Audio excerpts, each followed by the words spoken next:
Oh.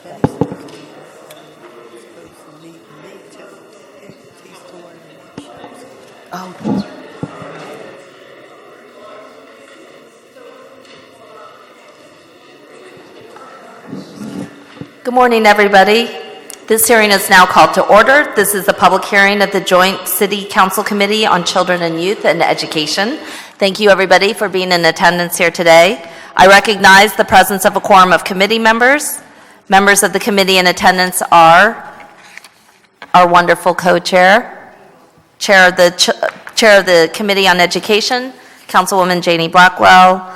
To my left, Councilman Kenyatta Johnson, and to my right, Councilman David O. and Councilwoman Maria Quinones Sanchez. I'd like to offer any opening remarks to my colleague, Councilwoman Blackwell. Good morning, all. We are grateful for everyone who's here for the committee hearing, to certainly all our colleagues. This is really an important issue, and as all of you know, there are so many issues that are being discussed in the papers. They had one on Mitchell School this weekend, which is in my district, and we have so many people who are trying to do good things. I hope that as we talk about this, somebody can explain the difference between these turnaround schools and community schools. And because both want to improve schools, and we could use more information on that. And we want to thank Chairwoman Gem for all that she is doing. This is our second hearing on this issue, and it's very, very important that we have these discussions and that we get our direction charted. We still aren't sure, and we're already mid-April, where we're going and what we can hope to see in September. So again, thank you all. Thank you very much, Madam Chair. The clerk will now read the title of the resolution. Resolution 160049, authorizing the Committee on Children and Youth and the Committee on Education to conduct hearings concerning the impact of 5 years of reduced state funding on safety, essential services, and academic outcomes in Philadelphia schools and on vulnerable student populations. The clerk will please call the first panel to testify.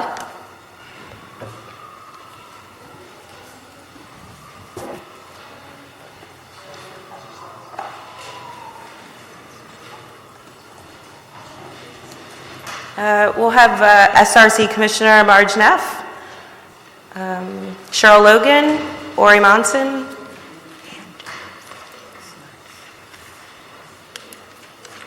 and Fran Burns. Thank you, Evelyn.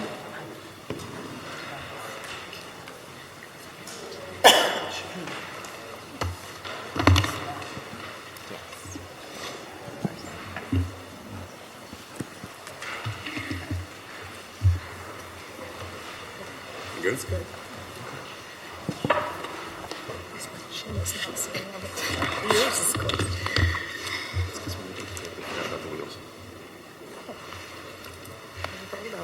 Good morning, everybody. Thank you all for being here. Could you individually state your name and title for the record? Marjorie Neff, Chair of the School Reform Commission. Ori Monson, Chief Financial Officer for the school district. Cheryl Logan, Chief of Academic Supports for the school district. Good morning, Fran Burns, Chief Operating Officer. Thank you very much for being here. I appreciate it. So as everybody knows, this hearing was recessed on February 18th after my colleagues expressed interest in gaining more clarity about the state of services within our schools and making sure that we expanded as well district representation at the hearing. This hearing is part of a larger initiative to gain insights into the impact that 5 years of budget cuts have had on education in the Philadelphia School District and how we can look ahead in terms of spending priorities that match community needs and student needs. If it helps, I thought it made sense to update you on our process and findings so far as we transition into the next 5 years to help frame a few things for us. So we have a brief PowerPoint that we're moving through. And my colleagues have the PowerPoints in their packets as well as the maps that we're using. So the process was we've gone through a process in which we've had several hearings hosted by the Children and Youth and Committees on Education. We've had neighborhood education town halls at South Philadelphia High School, Sayre High School, and Edison High School that have been attended by hundreds of Philadelphians, and others have submitted hundreds of community priority forms as well. We've also made sure that we asked for significant data requests from the school district to examine current staffing and access to key services. And I think among the things that Philadelphians, and especially those who are experiencing or live the policies that we create in our schools, have spoken about the most, has been the issue of basic human rights to be recognized. And that is a right that is believed to belong justifiably to every person. We've had the situation where parents and students in Philadelphia, educators have felt deeply wronged by what these budget cuts have done on a daily basis. To them, it impacts deeply not only their academic learning, but their personal well-being and the sense of safety even as soon as they walk into the school building in the mornings.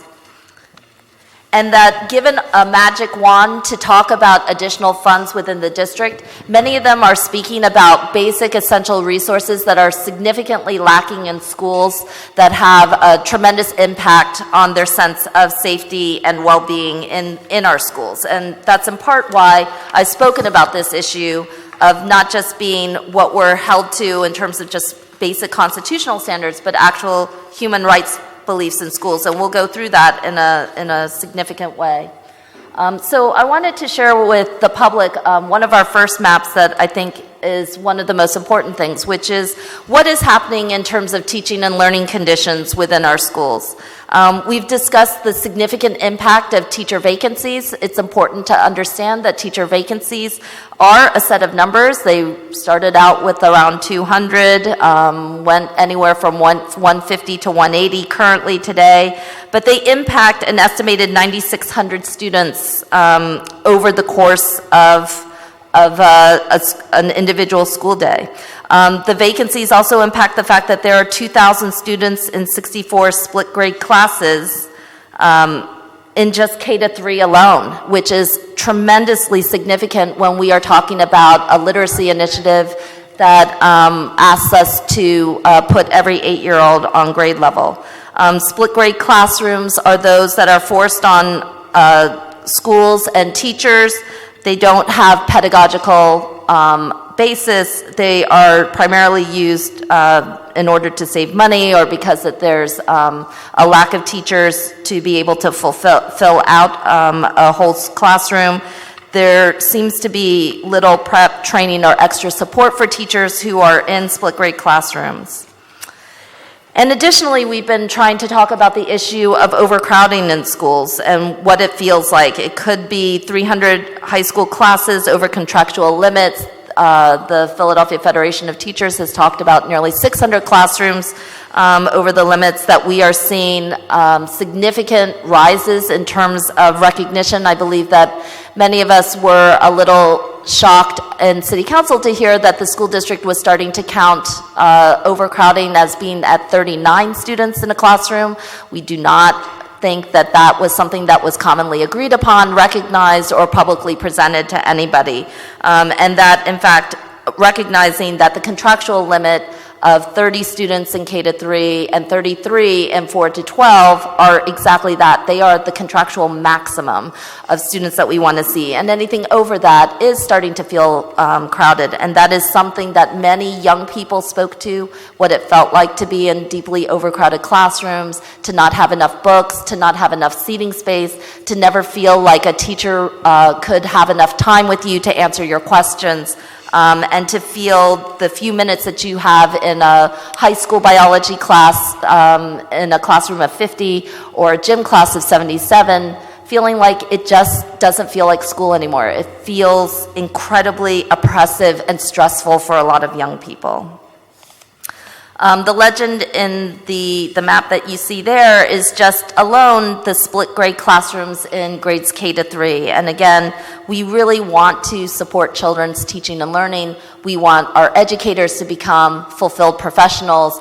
under the Paul Vallis's administration and through the early parts of the Ackerman administration, we had a commitment to end split grades because they were not pedagogically sound practice, and unless that there are pedagogically sound reasons for doing split grades, we wanted to make sure that those were avoided at all costs, particularly for those younger grades, and also encouraging some reflection on the school district about the sudden re-emergence and significant rise of 64 split grades, 30 students per grade, is as many as 1,900, 2,000 students who are impacted by this. Our next slide talks a little bit about the Source for Teachers contract, and again about teacher vacancies and about the lack of substitutes in schools. So there are many reasons why a teacher may not be present in a school building, for the fact that we have 10,000, 8,000 or so employees. There's a significant impact, and I know that the district was very serious about trying to address teacher vacancies. But this year, the 2-year, $34 million contract awarded to Source for Teachers to improve the fill rate for substitutes has had a devastating impact on schools all across the city.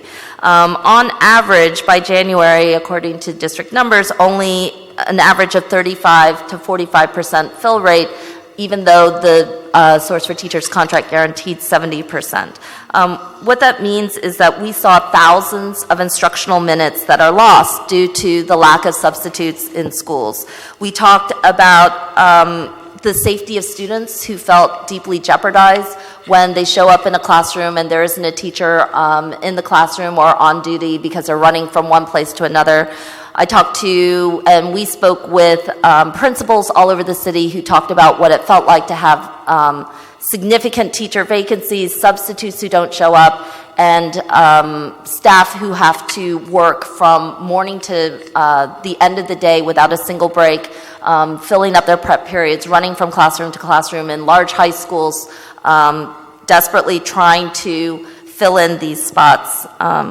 We wasted countless critical prep periods in schools. I think that many people don't understand how important it is to have prep time and some time to prepare for your next classes when you're an educator, especially when 50% of our teachers are new in our schools or relatively new, have less than 5 years experience. We want them to have the ability to settle down and prepare for their next class, but that can't happen when we've got a contract that is so deeply impacting the ability of teachers to just manage their basic day.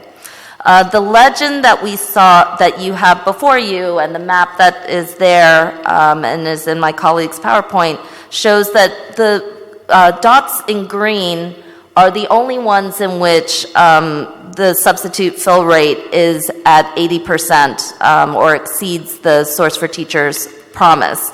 And that everything below that is significantly below 80%, dropping to some schools which have never seen a substitute come in, 10% in others, but the majority of schools have seen a dramatic impact on their ability to manage the basic operations of a school day.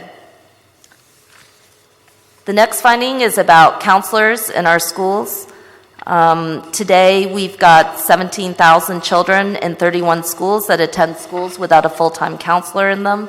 We talk a lot about the needs of our young people. We talk a lot about the needs of young people who live in poverty, young people who experience trauma every day, and what it means to go to a school where there isn't somebody to talk to, that there isn't a designated personnel beyond your teacher who may or may not be there or may not have an overcrowded classroom, but that the counselor has long been seen as an individual within the school that was supposed to respond to the personal, holistic needs of young people. They coordinate care. They're responsible for our homeless youth. They have a significant number of legal responsibilities as well, including placement of children, identification, support services for an IEP process. But the shocking loss of counselors in schools has had a very devastating individual impact on students, as you can see in this one quote. from a student at Edison High School who said, "We have a lot to worry about at home and at school. I struggle towards the end of the month. It's hard for me to get my work done and deal with everything at home. I come to school and it's hard to get help. The teachers are doing their best, but I'm tired, and we're all so tired." And that's a student who's talking about that. When we don't have enough educators, you feel like you can't get anywhere. And that's another student who came to one of our town halls. The PFT contract guaranteed one counselor for every school. When the district moved away from the contract, it didn't improve the situation for our young people. And on a critical issue that we speak about consistently, that the school district has held briefings for city council about, making us promises about trauma-informed care, about support services, about improving connections with our city departments. And it's hard to understand how that happens with so many schools without a full-time counselor. Wilson Elementary School has 1,100 kids. Edison High School has 1,250 students. They may have a counselor, but it's certainly not at the levels that we need to be seeing, and at levels that are having tremendous personal, consequences for our young people.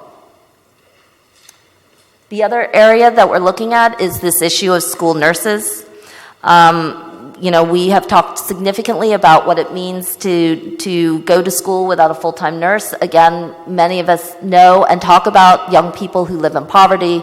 We know that young people have such little access to healthcare initiatives that they frequently don't have an ability to get the fullest amount of nutrition, that they may not be able to get their eyesight checked, they may not get dental access, and that the school nurse is a frontline individual. Not only is that individual responsible for proactive identification, but they also dispense medication. They help with children with shocking and vulnerable situations that are happening in their lives.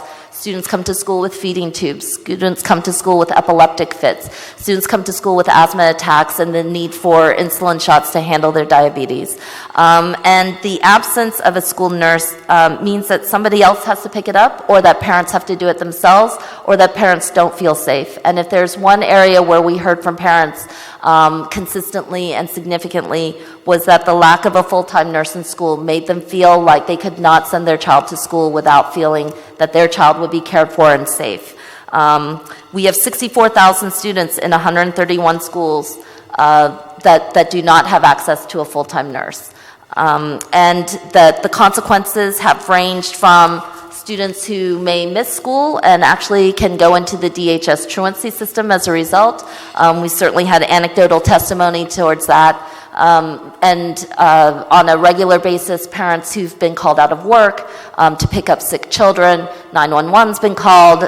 These are serious situations that are having financial impact on our city. It's not just about how much it costs to put them in the classroom or in our school buildings. It has tremendous ripple effects as well. We've had a lot of discussion about facilities in schools. We know that this is a huge area, and in fact, Ms. Burns, I know you've been here frequently. We should probably get you a side room here at some point. But we want to recognize the importance of facilities and facilities investments and upgrades in our buildings, many of which average between 50 to 70 years of age. Water fountains was one that was a significant priority for a lot of young people, that this was repeated in multiple schools and high schools across the city. We had a great conversation actually with Ms. Burns and through our water and lead hearings.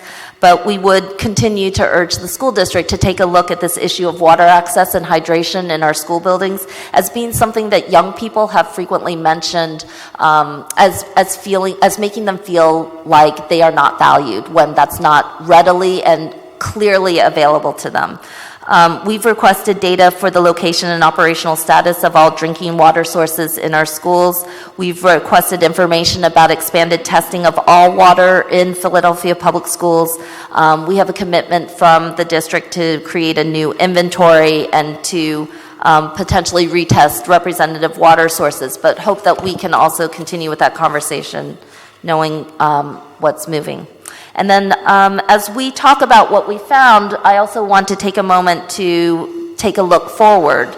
at what the district has planned as it looks at its future. So the district has moved forward with a 5-year plan for additional spending. We should correct this because it's not a surplus, it's called a fund balance. Those are also important to retain and uphold. But the district does have an $88 million fund balance as of FY15. We'll, I'm sure, hear updates about where FY16 is headed. There's a slight increase from the state for this year. And that as we look forward, that this budget is an important opportunity for any spending plan to reflect both community priorities for our schools, as well as the restoration of essential services, and to make sure that they line up with the district priorities.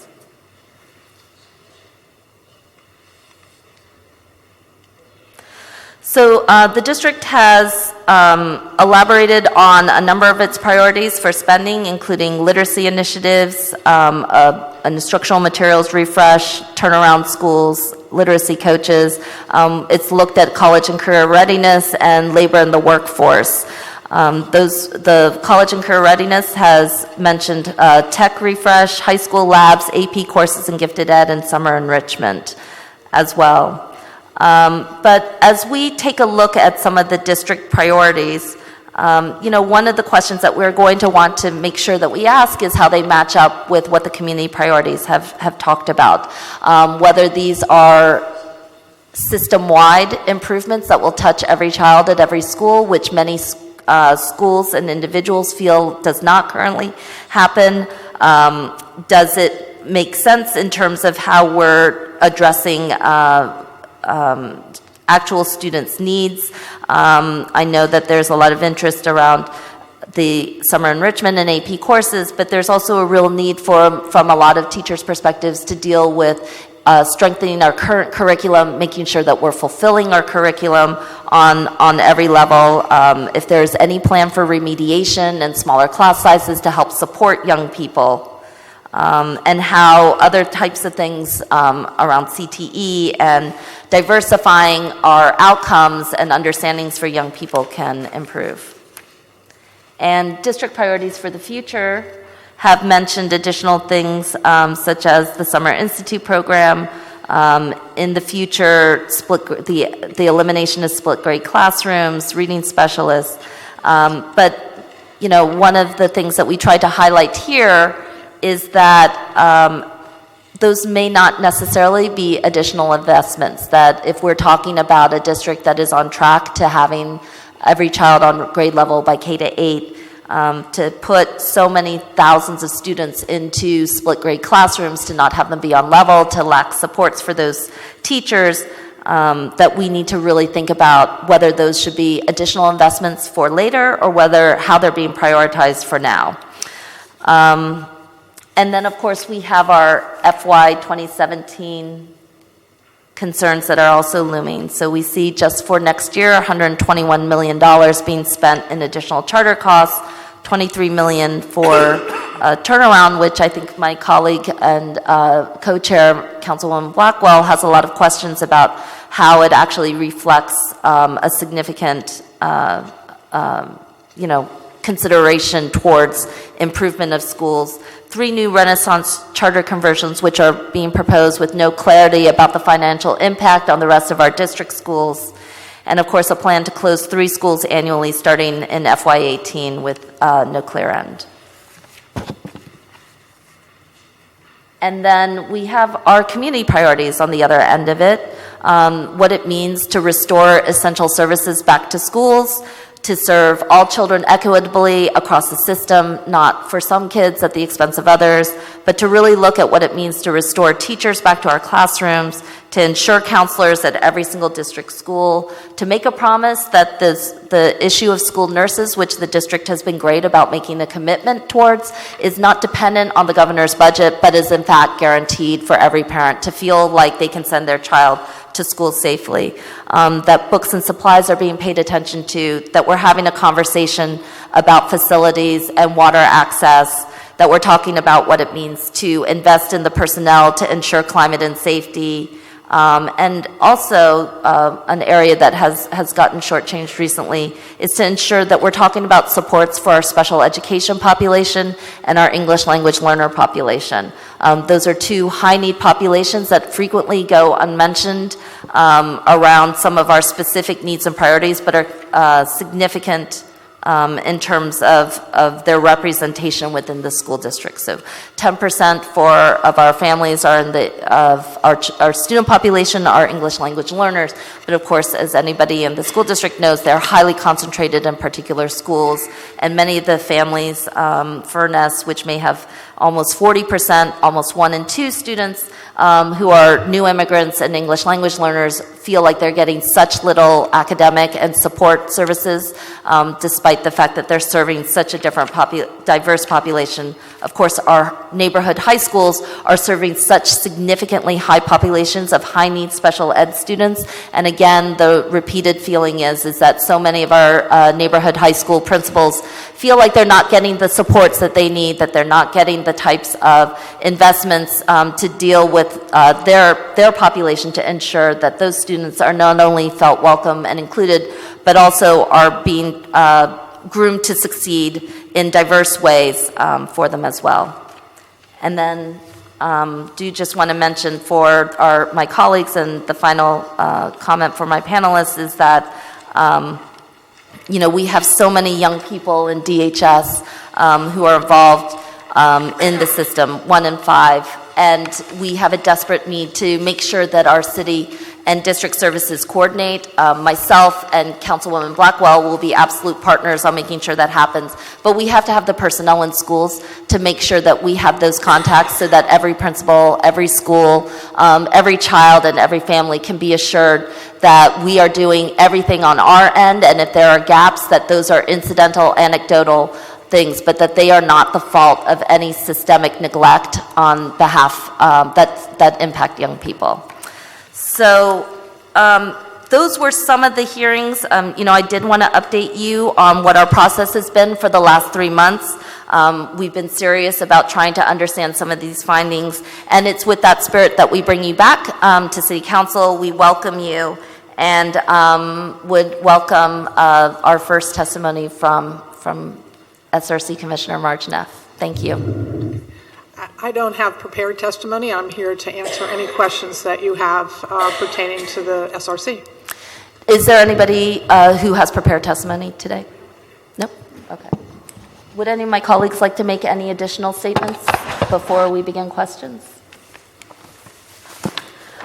So I'll open with Councilman Johnson.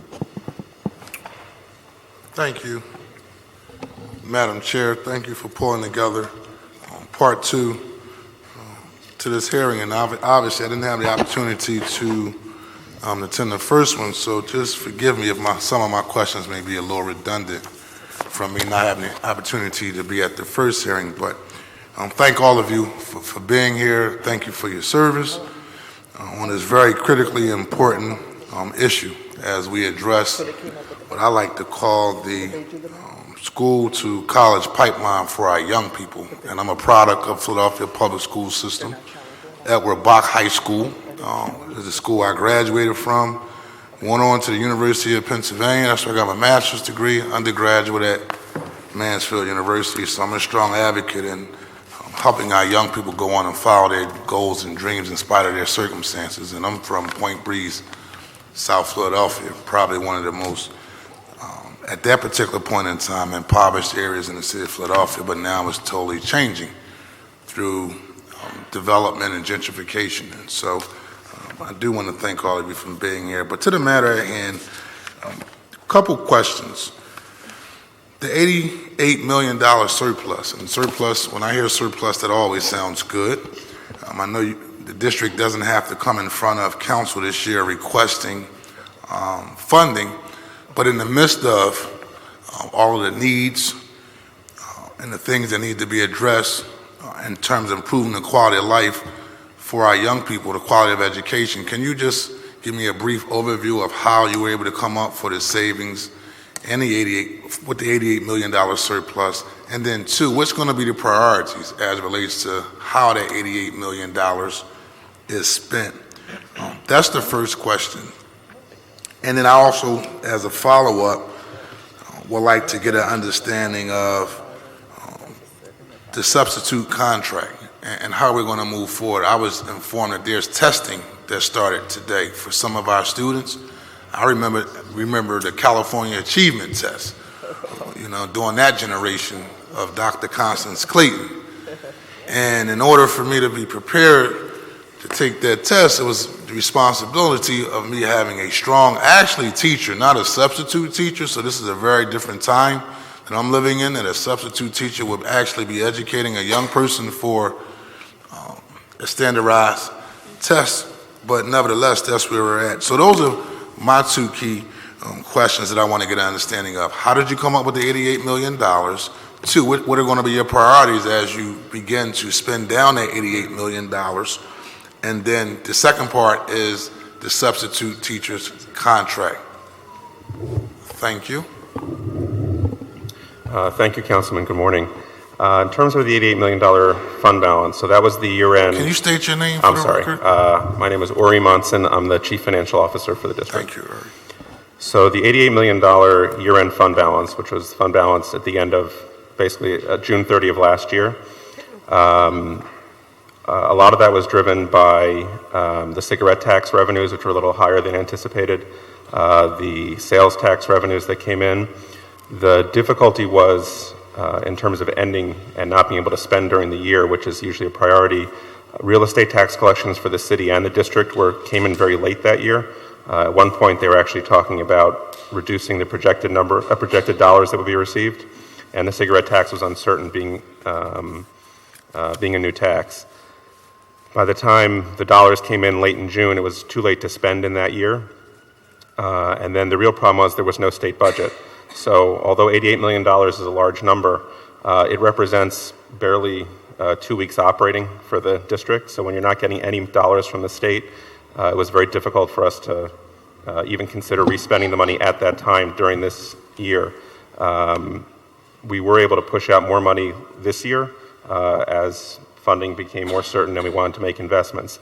In terms of making investments and switching a little bit to the 5-year plan projection moving forward, so we put out a 5-year plan, and I know we shared with council to the SRC the end of March and put out publicly. We're trying to balance having a sufficient fund balance with making the type of investments. What the 5-year plan lays out is we're actually projecting to end this year right now with about $134 million fund balance. Again, for perspective, it's less than a month's operating for the district. It's about 5% of our operating revenues that come in. The recommended level by Government Finance Office Association, by the rating agencies, is 10%. In New York State, any school that has less than 10% is considered fiscally at risk. And if you were to look at our 5-year plan, you would see that although we have a large fund balance this year, we would actually be negative by fiscal year 19. So we're trying to balance out having sufficient funds to carry us so we're not every year having to come begging for money or having to close programs with making a new investment. So while carrying $134 million at the same time, and actually in the presentation, that's the investments that are contained in the 5-year plan, total $440 million of new investments over the 5-year period. So maintaining some fund balance while also making investment is exactly the balancing act essentially we're trying to do, recognizing there's needs so we can't carry the 10% at the same time needing to invest in our schools. I don't know. Just a follow-up in terms of, sure. and this is along the lines of funding. So the governor recently was able to pass his last year's budget. And how much money specifically will the City of Philadelphia School District receive? So from the budget that's already become law. Yes. Since I know Not the one that we're waiting on. There's a piece still in dispute, and we actually did receive our February payment a week ago. So about $155 million. So the money has $155 million? Yes, that would have been our normal February payment that we got last Monday. We're expected to get about $1.4 billion in total state revenues, 1.438, which is about $62 million more than the previous year. And that's made up of a number of factors, some new Ready to Learn grant funds, also includes the normal increase in reimbursements. We put more into the pension fund, more of that gets reimbursed. So there's some offsetting to the new revenues as well. So as of February, we have received a payment of $155 million. In April, we basically get our share of the basic ed funding every other month. So our normal February payment, which we did not receive because of the impasse, we received last Monday. And then our normal April payment, we're scheduled to get the end of the month. Okay. So we're back on schedule for those funds. Thank you.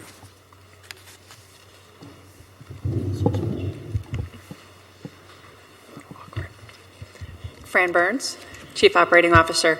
To address your question on Source for Teachers, last week ending, we were at a 47% fill rate, using Source for Teachers as the contractor to fill substitute teachers. We currently have a few options that we're looking at very quickly and very seriously in terms of continuing to bring that fill rate up. So let me ask you a question, and I want to thank Councilwoman and Madam Chair Gim and Councilwoman Blackwell, Chair of Education, for providing me with this data, because when I'm looking at substitutes unfulfilled by school in the severe range, I have Motivational High School, Patterson, John Bartram, and Morton. So I have 4 schools that are in my district. So obviously that's something I'm a little alarmed about, because if the young people are starting their testing this week and we're working with substitutes, and with all due respect to the process, and I'm just going to be honest, I just know, the dynamics of having a teacher and the psychology of having a substitute teacher. As a student, sometimes when you have a substitute, you just don't feel like it's a priority in terms of learning that day, even though you should, because depending on the substitute teacher's style, it just has an impact on you as a student. I'm talking about personal experience from going to Childs Elementary School, Barrett Junior High School, Atwood Bach High School, so spending my whole lifetime, and not saying I was always the good kid in the class. Depending on the type of substitute teacher, just being up front will determine that day if I'm going to be the class clown or somebody that's going to make me sit down, listen, and keep my mouth shut. And that's just the reality of the system. But let me get a little bit more clarity, because I definitely want to make sure that I'm advocating for those constituents that I represent, the voters who sent me here to City Council. And so I would like to get a personal report, and if I could follow up with you, Fran, specifically on those schools that are in the 2nd Councilmatic District, to find out the status of where we're at in this process.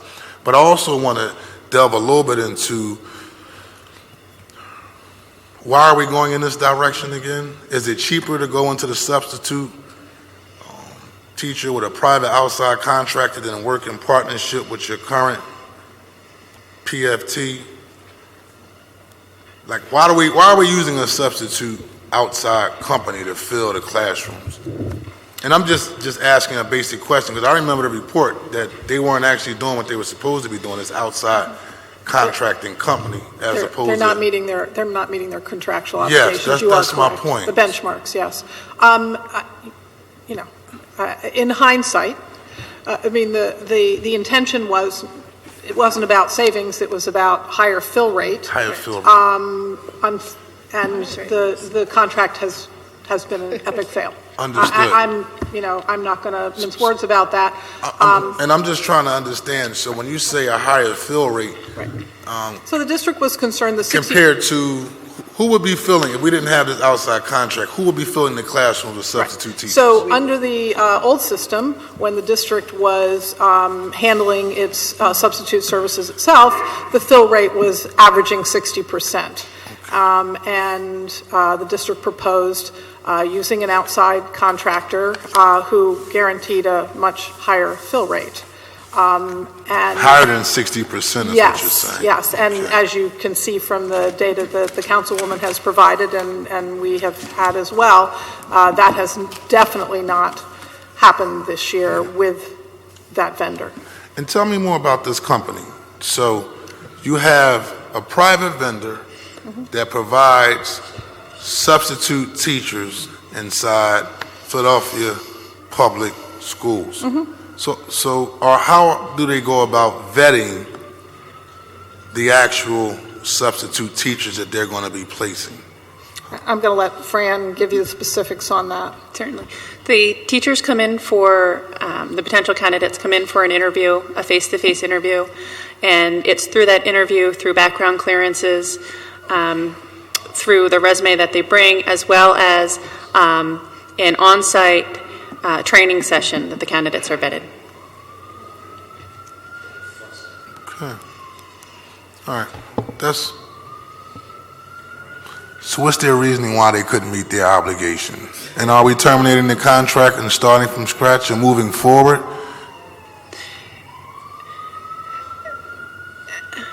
In a public context, I'm very careful since we're currently in a contract with them about how I represent where we are today. Okay. So therefore, I can say that we are seriously considering very quickly a multitude of options so that we are better positioned with a greater assurance going into next school year.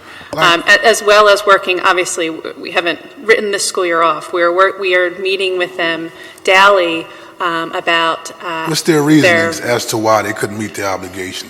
Are you allowed to? Well, okay, so if we're using certainly. public dollars, then you can publicly talk Certainly, about certainly. why the contract So isn't being fulfilled. there has been, so it's a multitude of things back and forth. One was a very quick implementation at the beginning of the year.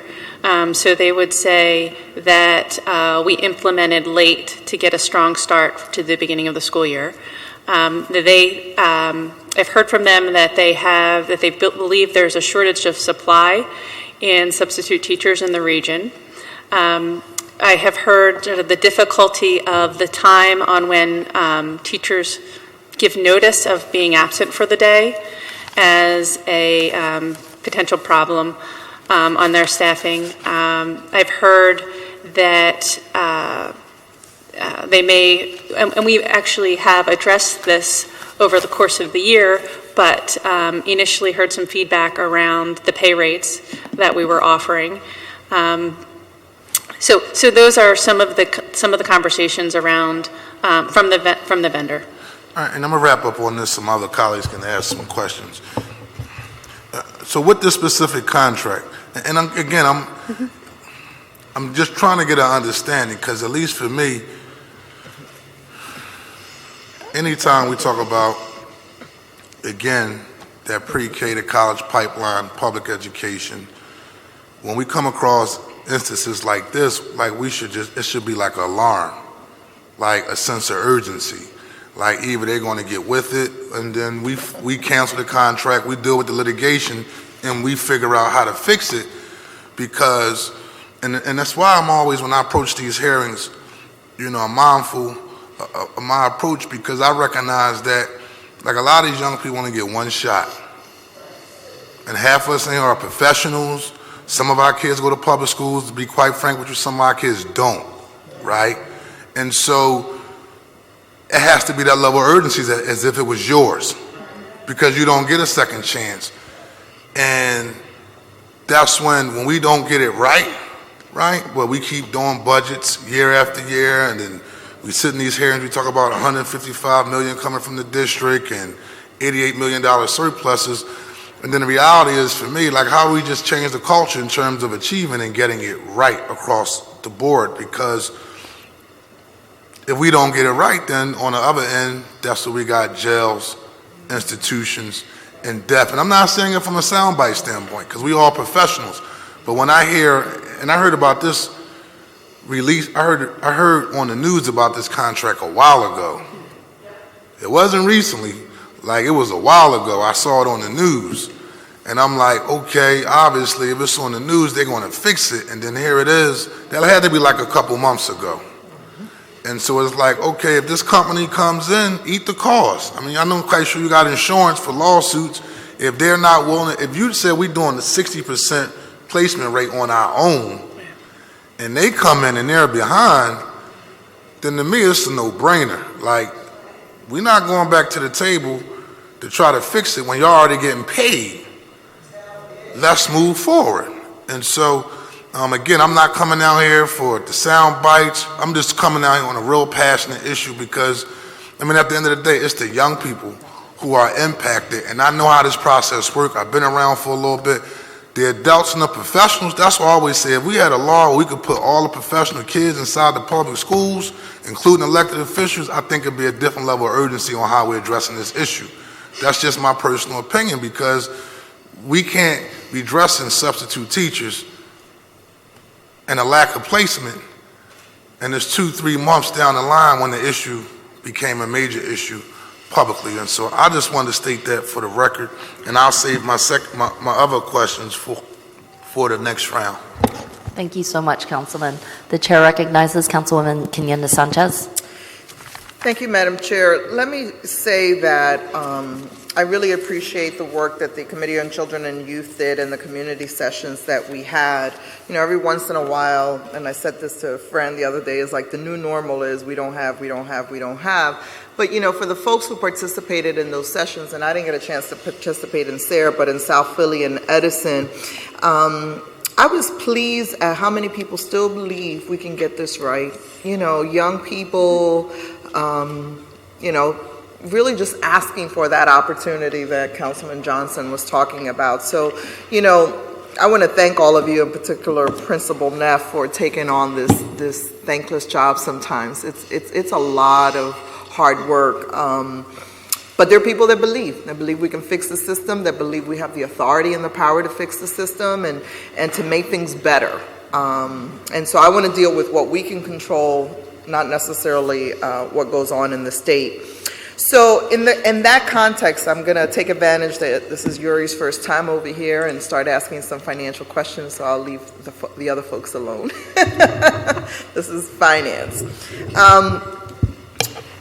How are we monitoring the actual levels of expenditure in the classroom? You know, one of the challenges that we always talk about is we're always going to have a limited number of funding.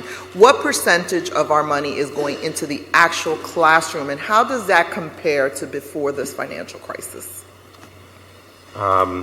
I sort of do it in reverse, but if you look at our share of the budget that is actually spent on administrative, so obviously everything that's not going into the school buildings, put it that way, we're at about 4% of total budget spend goes into administrative costs. That's, if not the lowest, among the lowest among any urban district. As much as there have been cuts at the school level, the central administration cuts have actually been higher on a percentage basis. We're very lean, and in some ways it actually comes back to this to reflect on the schools. For example, I mean, one of our big issues, and obviously all the talking about the substitutes, and one of the big drivers of that is our high vacancy rate. And it plays into everything we've already discussed here, and I can even go back to the issue of the surplus. The large surplus we're looking at this year is being driven in large part by the huge number of vacancies. Can we not call it a surplus? It's the a fund balance, please. There's an operating surplus for the year, which is estimated now about $63 million, and we'll end the year with a fund balance of $134 million. But what I'd like to talk about is there are good savings and bad savings within a year. So if fuel costs are low, that's good savings. If we have new efficiencies, that's good savings. There is not a person in that building, and I can say this, you know, all right, with all of 7 weeks of being in that building, but there's not a person across the system who thinks the vacancies are good or wants those vacancies or wants those savings from that. The high vacancies plays into the substitute issue, certainly increases the burden for there. It increases all the issues that were mentioned throughout. It's one of the reasons that among those $440 million of investments, we're putting a lot of money into supplemental hiring this year. We've been very public about our goal for 800 teachers to have every position filled going into the year, and to some extent overfilled to prepare for the normal kind of attrition that may happen. And we've committed dollars to it in in this plan where we're assuming much less what we would normally get from vacancy savings. But we have those savings this year. We had the vacancies, and that leads to those bad savings lead to that operating surplus. So how we roll that in, how we play it through, flows through for all those dollars. Okay. So in light of the fact that we're never going to have an ideal situation, and since you've done performance-based management before, financial management, how are we moving towards a student-weighted formula? An internal to the district. So it's an interesting question, and we're combination of factors. There are some, primarily the school budgets are based on enrollment. So there is already a pupil-based formula with obviously certain special ed and certain other special needs within the various systems as the baseline. And then there's also a certain amount of money per student. So, I mean, ultimately everything isn't projected enrollment-based funding for the individual schools. And we actually just completed on Friday the school budgeting process with each principal in the school. And actually, I can't speak to previous years. I've been told by many people involved this was the best process that they ever had. We were a much more customer-friendly approach, which is something that's very important to me. But rather than kind of forcing principals on their own, bringing everybody to the table in the district so they could have all the people they need, whether it's grants, budget, special ed, their own assistant superintendents at the table with them, helping them work through their school budgets. So how close are we, let me ask the chairwoman here, how close are we to moving to a student-weighted formula? That would really definitely be a district question, but having... Is there a commitment from the SRC to get there? Everybody talks about it, but is there a commitment to say this is a priority, given the surpluses for fund balances, to get there? I think I need some clarity from you on when you refer to a student-weighted formula, are you talking about similar to during the Ackerman administration, we had a pilot of that where dollars, the formula is based on different characteristics of a student and the dollars follow the student from school to school. I think what Mr. Munson was referring to is that in fact, to some degree at this point, the school district budgets do that because special education funds follow the student, ELL funds follow the student. There's a basic weighted formula. Unfortunately, in the district, since gifted education fell by the axe when there was, we don't have gifted education in that. And then the Title I funds, based on poverty and percentage of students. My reluctance in saying that there's a commitment to the student-weighted funding, I think, would in part be around my experiences with Title I. Title I used to be restricted in terms of, I mean, yes, we have percentages, and yes, it's based on the percentage of students in poverty.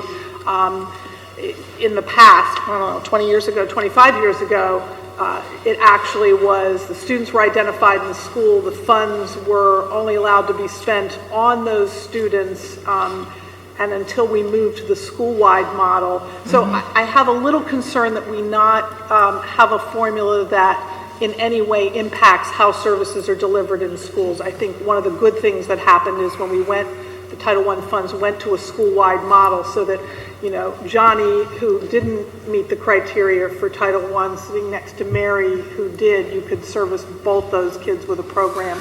No, and I agree with you there, but I also believe that because we're never going to be in an ideal financial situation, there has to be a commitment to say there are certain schools in certain communities with certain needs, and therefore we need some additional resources there. In lieu of us saying we're committed to that, it's not going to happen. And so as we begin to identify what are going to be the priorities around restoration of services we've seen lost, what is going to be our policy around the additional, the state has moved to that when they do their kind of formula around their state grant, whatever stuff that they come up with.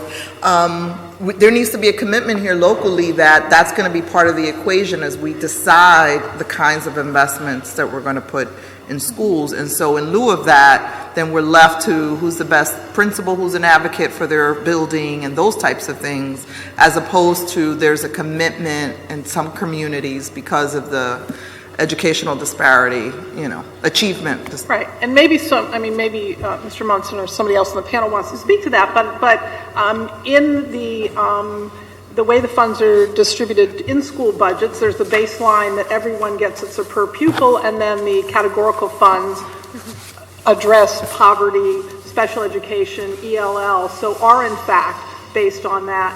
And then the district, through the Action Plan 3.0, has made a commitment to pushing some services directly to high-need schools based on their need. That doesn't make for, it makes for equity, but not equal distribution of funds across the system. That's going to be a question we're going to continue to kind of press on. So I encourage folks to talk about that and be able to articulate that in a very kind of transparent way. While I have you, and then I'll go back to Yuri real quick. In light of these fund balance and stuff, and what is the SRC's commitment to getting all our contracts completed so we can kind of move forward? Both from the PFT, and I believe SEIU is up again. Yeah. So what's the commitment? 3 contracts up this year. So what are we doing in preparation for that? And is that something that we're going to see some progress when the school district comes to council?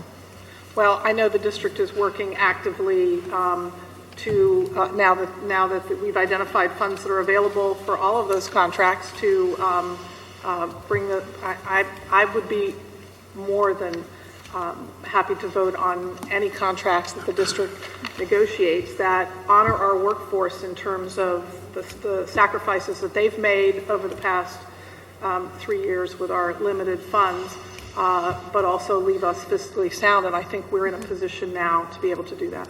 So there's a commitment to try to get this done. Absolutely. By the end of the year. Okay. And then I don't want to monopolize. I'll go into my my second round. As we prepare for the budget discussion, and again, going back to the student formula, I'm really interested in the school district demonstrating to us financially what are the non-student expenses that we're incurring, and what are the legal outside firms, what are we doing that's that doesn't meet our goals to educate children. What are those expenses, and what are we doing to control those moving forward? Since I'm assuming we're going to stop all the litigation outside of firing teacher source. Can I just speak about the litigation? So was it January that we approved a consultant? We are very concerned, the district and the SRC, about the amount of money being spent in litigation. And so we hired a consultant to work with the district, look at the expenditures in the legal department, and make significant recommendations on how to reduce those costs.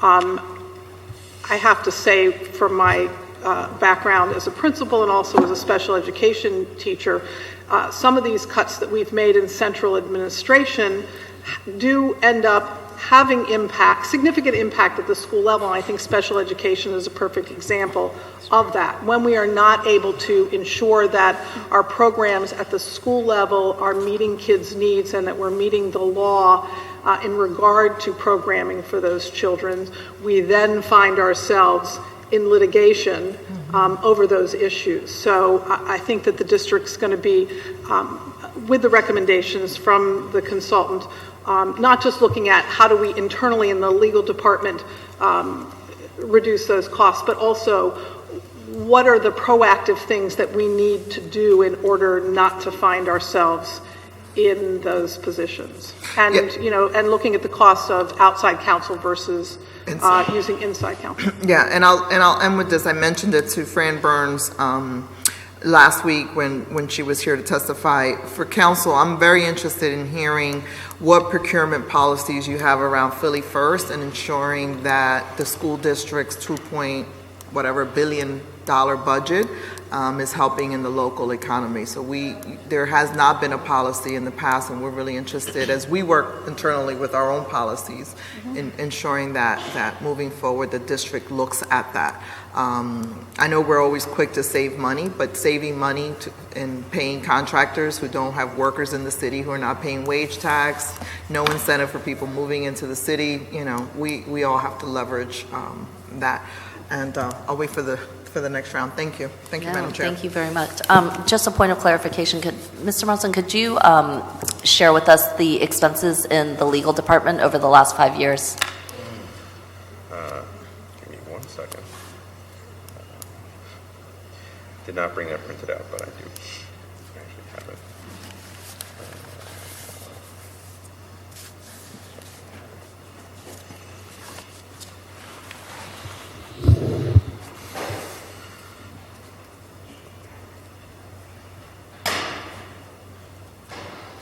So going back to 2010, let's see, legal department expenses were just over $3 million, $3.1 million in 11, $5.3 million in 12, $5 million in 13, $6.9 million in 14, $8.5 million in 15, and an estimated $6.8 million for this year, the end of this year. So that would be a 250% increase. It's a little over 100% increase because it doubles. So the rate of increase is Double, right? Right, that's 100% increase, more than doubled over that period. And is there clarity about how that's divided up between judgments and outside counsel? We're actually working on that as we speak. We were looking at the numbers over the weekend, which is why I have that email, and it's one of the issues. We're in the process now of going through all the central budgets over the next month. All the budgets fall within the central administration, and that's one of the ones we want to look at in detail. Do you have a projection for FY16? For the current year, that was the 6.8 million? Yeah. Mm-hmm. Okay. All right, thank you. The chair recognizes Councilman No. Okay, thank you very much, Chairwoman. So my questions are for Uri Munson. First, I'm glad to see you're there, as you're so very respected and competent, along with everyone at the table, I might say. But I do have some questions for you. So you clarified that there is a surplus, but unfortunately the surplus is a result of not spending money that should have been spent to further education. And then there's a fund balance as well.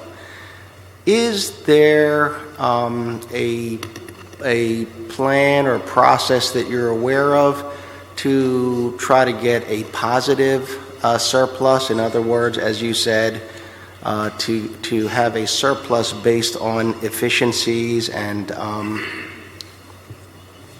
good performance? I think it's always the goal to strive to be more efficient and effective in delivery of service, whether you're public sector or private sector. Some things you take advantage of. Low fuel costs, obviously, you never would project the kind of oil prices we've had, but we have them, so we're trying to repurpose those savings where we can. I think wherever we can find efficiencies and effectiveness, it's actually one of my goals coming in. Every place I've ever been always has that office of OMB, but tends to be more focused on the budget and not the management. Right. And one of my goals really is to be able to use that office as I get beyond the 7 weeks and have a chance to get more involved, to really be able to do more management initiatives. I think there's a real focus on being proactive and not reactive. I think Dr. Neff addressed that a little bit in one area. I've been working very closely already with our risk manager. We really need to be proactive in everything we're doing. It is sometimes a little harder work up front, but it is much more effective. It saves money in the long term. It's a better result. And I think it should be an approach we can take across the entire district. Okay, so as you are beginning your 7 weeks, is that a process that you are starting now? In other words, you did not come in to receive a 1-year plan, a 5-year plan, and a 20-year plan around efficiency and better performance? Correct. That's going to be, I don't think personally for myself I know enough, and I think there's always opportunities to look. I would never put a number on what those savings could be. What I can indicate is that the more we can identify savings across the system, the more we can push back into the schools. We did that this year in March when we kind of announced the first level of some of these investments, whether they were the instructional materials, and some very specific investments, refresh of high school classrooms, things like that. We also pushed out $7.9 million directly to the schools on a $60 per student, so that the schools, at least for the rest of this year, rather than keeping that money in for fund balance, there were opportunities for one-time costs, be it materials, be it overtime, professional development, whatever those opportunities were. The principals could determine how best to use that money, but we got that money out as quickly as we could once we could identify it, even in the face at that time of not having a state budget. So the goal is to fundamentally identify funds which we can reinvest and get it out to the schools as quickly and efficiently as possible. Okay, it's a concern to me because, at one point in time you were at the PICA board, which is all about 5-year planning, and you oversaw the problems of the city in not having long-term planning, and this was only 5 years, not 20 years, just 5 years. So what I'm getting from this is that there is no established and has not been in the school district of Philadelphia an established plan around creating greater efficiencies and, for example, improving technology and addressing the lack of resources by replacing or providing iPads or more computers or things like that. I don't think that's completely fair to say, and obviously I wasn't there, but first of all, obviously when you're in the middle of retrenchment and having, hundreds of $millions in cuts and laying off thousands of teachers and in-school workers and central admin, it's hard to turn around and identify the resources to put in the IT, to put in the technology, to put across the board. And when you're fundamentally just trying to have the bare bones staff to get done the things you need to do to fill vacancies, to get teachers in front, to get resources out to the principals, unfortunately, those types of efforts for efficiency, because they do take work and they do take commitment, it can't be the first priority. They really can't. The issue now is, my focus for me as I look at it is we have this opportunity, and where we can, so for example, where we had this one-time investment, refreshing all the high school classrooms from a technology perspective, refreshing all the high school labs is that type of investment we can do with one-time funds, which has a profound effect on those classrooms going forward, and a different, an academic efficiency, if you will. On the central admin, it's kind of combining looking at efficiency, making the work process better, recognizing you're working with a bare bones staff, and it takes time and effort, and that's one of the things I'd like to do is actually, if finance can have a stronger management team, is sort of to be an internal consultant across the district, so that rather than contracting with outside folks, having these folks kind of go in, be able to provide that time, work with different departments across the district, and look for those types of efficiencies. Not only look for them, but actually work to develop them. I think they're all possible. I wouldn't question what others have done over the past few years, having not been there. I'm sure that wherever there were identified efficiencies, they would do them, but it does take a strong commitment of resources to actually go in and do it. Right. And again, in a time of retrenchment, it's very, very difficult to commit to that as opposed to getting the limited resources you have into the schools. Yeah, I know that it is very hard, and I know that you've only been here 7 weeks, and I'm not really just talking about recently. I'm talking about Vallis, Ackerman, Knutson. We've been through numerous SRCs, different administrators, different superintendents, and I'm not necessarily saying it's their fault either. I'm just saying there hasn't been a plan in place, and it is a time of retrenchment. But the thing that concerns me is that if there isn't a plan, then you look for opportunities that pop up. And the only opportunity that I see on the horizon, which is not necessarily a bad opportunity, but is an unplanned opportunity, is charter schools. In other words, if there's no plan, then the only thing that pops up, from what I can see, and I could be wrong, is that the solution of positive results and greater efficiencies, including filling vacancies and basically having non-union workers, is charter schools. And charter schools seems to have proliferated in Philadelphia. Some of them are great and some of them seem to be not so good. But now we have like 80-some charter schools, and the court's decided that they're uncapped, which is why I'm asking you these questions, because this is going to now go into your bailiwick, which is financial planning. Like how without a plan of greater efficiencies long term. In other words, I know you inherited, you just walked in here 7 weeks, and now, because on the city side, on our side, listen, we got a lot of problems too, and our problems affect you.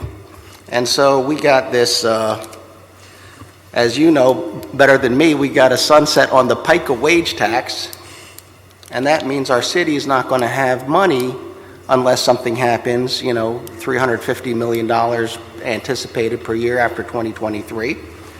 And there's this bifurcation of real estate taxes on the horizon, but someone's proposing capping, our most expensive real estate at 15%. And then putting 15% on top of businesses that have already raised through AVI.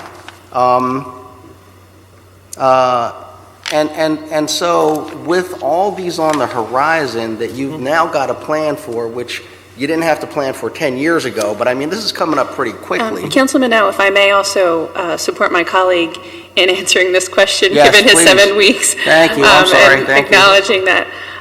So I wanted to speak to a couple of things that I hear within. One is really some acknowledgement around efficiencies and planning. So I want to speak to that, as well as speak to the way that while we have functional offices with working on different plans that all come together under Action Plan 3.0. So we think about Action Plan 3.0 and the goals that are established in Action Plan 3.0 as our visionary and umbrella of. Speaking specifically, our Chief Information Officer has a very detailed plan of not only technology investment, but also projects and programs across the district. So for instance, in addition to what Ori cited as an investment at the high school level, the first sign of some additional Title I funding at the end of the prior fiscal year, we gave computers and laptops to every teacher in K-5 classrooms, and now with the fund balance are also extending to grades 6 to 12. We have fully funded in our capital program a new student information system, and are moving from some very outdated technology into a system that should is aimed to actually support at the school level. We have invested in, Charlie, you could probably speak a little bit to this, but in Naviance, which is a program that's available to students and families in thinking about the cradle to career, cradle to college, really the college and academic progress throughout. The other investments that we've made, and we've spoken to this in council last week, we have a facility condition assessment that we have architects and engineers, a third-party company, Parsons Group, that did a basically full-blown system analysis of every single one of our buildings. And this week, staff internally, because we've had a lot of requests for the results of that, we are meeting to really decipher through a school-by-school assessment to really bring that up to an executive level so that that work actually is informing and meant to inform our capital improvement program. specifically will do that and will be shared with City Council.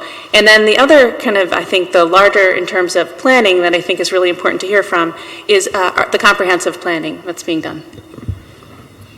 Cheryl Logan, Academic Supports. So I want to talk a little bit about the academic investments. The first one around our Early Literacy Initiative, which is Anchor Goal 2 as part of the Superintendent's Action Plan. We've made significant investments in that. We have a summer institute that started last year where we had 50 schools participating. Schools applied. There was priority given to the schools that have the most challenges. As a result of that participation, which was in collaboration with our philanthropic community, we had 31 schools received Children's Literacy Initiative Specialist. 18 received Early Literacy Specialists that work directly with students. The 31 coach teachers. We were able to secure an investment to have those continue for a second year. Initially, the commitment was for 1 year, but supporting the research, which says that teachers in a certain building, certain school, need the support for a minimum of 2 years. We extended that investment. In addition, in mathematics, we are moving forward with which was highlighted in the Councilwoman's presentation earlier, was the extension of opportunities institutes for teacher development, where teachers will, again, from 50 schools plus all of our high schools, will have an opportunity to participate in a 1-week institute with ongoing training throughout the year. The schools that participate will receive, the students will benefit from extra time because each school that participates will receive additional funds to have after-school programming in mathematics. That's fun to encourage students to come. In our high schools, we made significant commitments in our comprehensive high schools, our 20 comprehensive high schools for the upcoming school year. All will receive some additional funding that will, in terms of administrative support. 4 of those high schools will be part of a pilot where they will see significant supports to include administrative funding, development for teachers, time for students to come in the summer. As a matter of fact, all of our comprehensive high schools will have a summer bridge program for their 9th grade students this summer, and the plan is to continue that moving forward, with 9th grade being the most critical transition year in a student's K-12 career. Okay, well, thank you very much. It sounds like a great plan. I got to be a little concerned because there have been great plans throughout the time that wonderful people have been in charge of our schools. And I'm not, listen, that's wonderful and I'm all for it, and I certainly hope we can get that done. But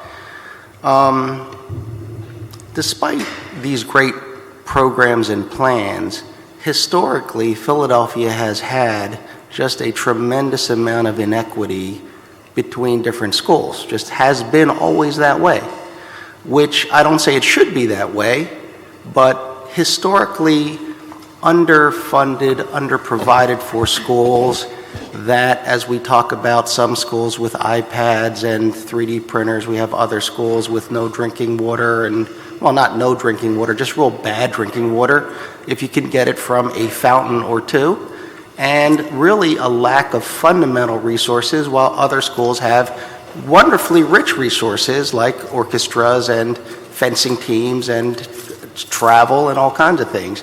And that's not our school district versus another school district. That's just within our school district. And it isn't a recent phenomenon.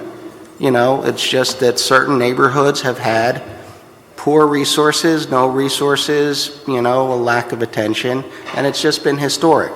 So how would, in this process, and I'm really looking at Ori Munson because, you know, all these plans need gas, they need fuel to go, they need money.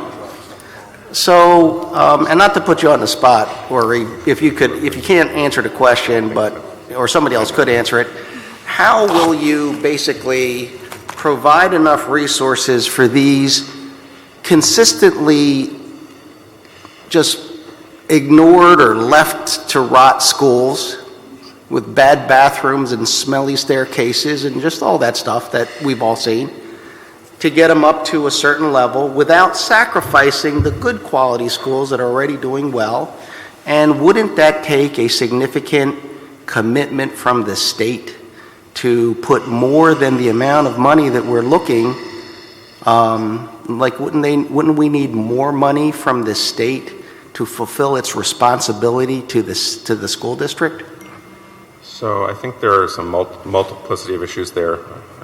Actually, anything with school district will have a multiplicity of issues. So the part of what you described, there are capital issues and there are operating issues. So the capital side, and I think Fran described quite well, that doing this assessment of what the actual capital needs are across the system, identifying what the priority should be in our capital plan. And the 5-year plan we have assumes nearly $600 million worth of capital spend over the 5-year period. So we do have a commitment to that, and obviously the priority for that spending will be based on what the reports show for what has the highest need, what we can get the quickest return for in terms of capital investment, which hopefully will deal with a lot of the issues you just mentioned in terms of that are environmental. And I think that's that goal. And it's obviously something we can adjust going forward. And part of when we do a 5-year plan, it's not, this is what exactly we're going to do for the next 5 years. Every year there's another 5-year plan because you readjust based on changes in trends and whatever's going on in funding and all those issues. So obviously Could I interrupt you for a second? Sure. I got your answer, and I want you to continue if you haven't given, but are you alarmed by the fact that the city is going to have a sunset on the PICA portion of its wage tax? Am I alarmed? Well, not as alarmed as I was when I was at PICA, obviously, since then it's partially my job to be alarmed. I think it's an important issue and one that needs to, there are a lot of issues around kind of the end of PICA, not just the sunset of those funds, but the oversight and all those issues that come along with the full payment of the PICA bonds in 2023. And 2024, I think, is the final payment. But I do think what it does get to is the importance of planning early and recognizing it. So we have, ironically, a similar issue in that cigarette tax goes away for us. Yes. And those revenues going away at the end of 19. So we have a $100 million hole, $50 million a year beginning in 2020. The size may not be as much, but it's obviously closer for us, and with the fiscal issues we have, that's a big hole for us. What I think it does get to, and the reason that we put out a 5-year plan, at the time we would normally only put out a 1-year lump sum, is the importance of that long-term planning, recognizing those issues that are out there. So we want to understand and lay out, and to some extent, it's a little harder for us. You control your own revenues to an extent. We have no control over our revenues, whether it's state, from city generated, or federal.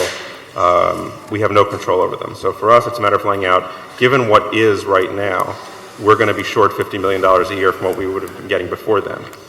Because of the AVI change and the state formulas that flow off of that, we're going to be short $62 million a year beginning in 19. So those are significant issues. What combines this and the city issues related to PICA is the need to not just focus on next year and get through next year and survive next year, but to really lay out these issues, what the impacts of those monies going away, whether it's our cigarette tax money going away, whether it's the PICA tax money going away for the city. The earlier you can plan for it, the easier it is. The later you wait for any problem, we always talk about the pension for the city, for the state, for everyone, and I spent more time dealing with all those pensions than probably I ever wanted to. But when you look at them all, the longer people have waited to deal with it, the bigger the problem gets. And it will be true for the city for the PICA tax, it will be true for the district with the cigarette tax, and none of us should be dealing with it that year. We have plenty of warning. There's no excuse for any of us. We're putting it out what our issues are. I know the city's putting it out and going beyond their 5-year plan to begin to highlight those PICA tax issues. But those are all serious issues that will impact the long-term fiscal health of the city, of the school district, of any entity. The earlier that serious people are willing to sit down, look at it, and understand what it means, how it can be dealt with, is the key. So I think the more we can put it out, these types of hearings, whatever documents we put out, That's the reality. It is what it is. We need to deal with it. It's not going to go away overnight. It's not a surprise to anybody. We just need to acknowledge it and not take the normal approach, which is wait till next year and we'll deal with it then, but actually begin to deal with it, have those discussions now. And I think that gets to your issue of the long-term planning. These are facts. We laid out, and we were very clear, this does go to my PICA training. The assumptions we laid out in our 5-year plan are, I consider, reasonable. And that's the PICA definition of reasonable. That's 12 years of training of that drills it into you. These are reasonable assumptions. Given these reasonable assumptions, these are the issues the school district faces over the next 5 years in terms of its funding. We're laying it out because you're one of our key funders. The state's our key funder. Federal's key funder. You need to understand what it is that we're facing and engage in a dialogue. I know there's been a lot of talk about what the ask of the city is. The real ask for us is to sit down and engage in this dialogue about what our long-term funding is, and not do it in May and June when we're all focused on getting through the budget cycle for this year, but off year and later in the year, probably not November, maybe for other reasons, but really have a sit down, have a serious discussion about what it means to fully fund, equitably fund a district, to get the resources that are needed to fund that district, and for our funders to understand what it means, the challenges we face with what is now, and the challenges we face with what's going to go away, be it the cigarette tax, be it the AVI change. So the more we can have those discussions, sit down around a table with all of our funders, the more we can begin to really address the issues we want to address, which is improving the education system in the city. Thank you. Thank you very much. I've been told we have Can I just piggyback on that, because you did say something that I want to respond to. Shouldn't we get more money from the state? Anything you can do to help us in that regard. I think our governor 2 years in a row now has made a real commitment to education, and the legislature does not seem to see that need. And yes, we're not coming to city council this year asking for money from the city, but as Mr. Munson has pointed out in the 5-year plan, there's a point at which we will no longer be able to even sustain what we're doing with the funds that we currently are receiving. And that has to be addressed. And also, in light of the recent Supreme Court decision, if we have no ability to in any way control charter growth, and we have not had the ability to consider the financial impact in approving charters, I don't want to be dire, but we're on a path that takes us someplace that we don't want to be. No criticism of the charter community, but we have got to have a system of funding that does not take away from one group of kids to give to another group of kids. We have to fund it all equitably. Thank you. So any help you can give us with the legislature, we would greatly I'm going to answer appreciate that to the extent that I know, and I'm not saying I know, but I have been to the legislature. I think many of us have been. But this is what I'm told and what I believe at this point in time. The school district and the city and our Philadelphia state delegation need to get on one sheet of music, because you have to have a plan. We are a separate body of government. We have no ability to manage you, but we do and can do a charter change. However, the folks in Harrisburg will not probably accept that unless the Philadelphia delegation of state representatives and state senators introduce that bill and stand behind it. And even though it's a Republican-controlled legislature, they seem to do what the Philadelphia delegation will agree to do, but I don't know that anybody's agreed to do anything up till now. And so the three of us need to get on one sheet of music and make some agreement on what we're going to do, and then it's up to the governor and his Secretary of Education to go ahead and further this process so that we have put in place a sustainable process. But we will not, in Philadelphia, do a funding formula for the state. That has to be a state bill, a state law, and we have a very disjointed process here that people don't even understand. But yes, thank you very much for that, and we'll do our best. Thank you very much, Councilman No. We'd like to recognize and welcome Councilman Mark Squilla to the hearing. So I had a few questions as well. So point of clarification for Mr. Monson, I think that the numbers that you gave me based on the email that you sent on Friday was the 3.1 million to the 8.5 million was just based on outside counsel. Is that right? Because the total number that you sent over to us was, we were at 11.4 million for total legal expenses Yes. for last year. Correct. I'm sorry. That's, yeah, I was focused on the outside counsel. I thought that was the focus of the question. And And I should say, it's everything beyond the internal labor costs, so it actually does include some other, Right. some other Materials lines, and supplies, some other other material types of supplies, things. and I am still trying to get clarification internally for myself, to be fair, if there are any settlement payments involved, included in that, or if it's purely outside counsel, or sometimes you may fund some stuff through. it does not look like those are outside counsel. I mean, it doesn't look like settlement claims would be I included agree in with you. that. I want to be sure before I say that it doesn't include it. Right. So. And you know, for clarity, that 11.4 million spent on the general counsel's office, which has seen a significant growth, is is significant, and that 75% of that 11.5 million has been based in terms of outside counsel.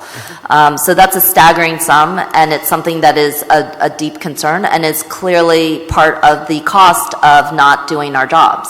That if we're litigating at this level to this extent, to the point where we're seeing this much money go out to outside firms, that we have a serious problem in terms of what some of our obligations are, but and that doesn't even include what the actual settlement responsibilities are, the judgments against the school district, et cetera. So, in terms of one of the concerns that has been mentioned before is that the school district has frequently said that the full-time nurses and counselors will only be guaranteed should the governor's budget come through for FY17.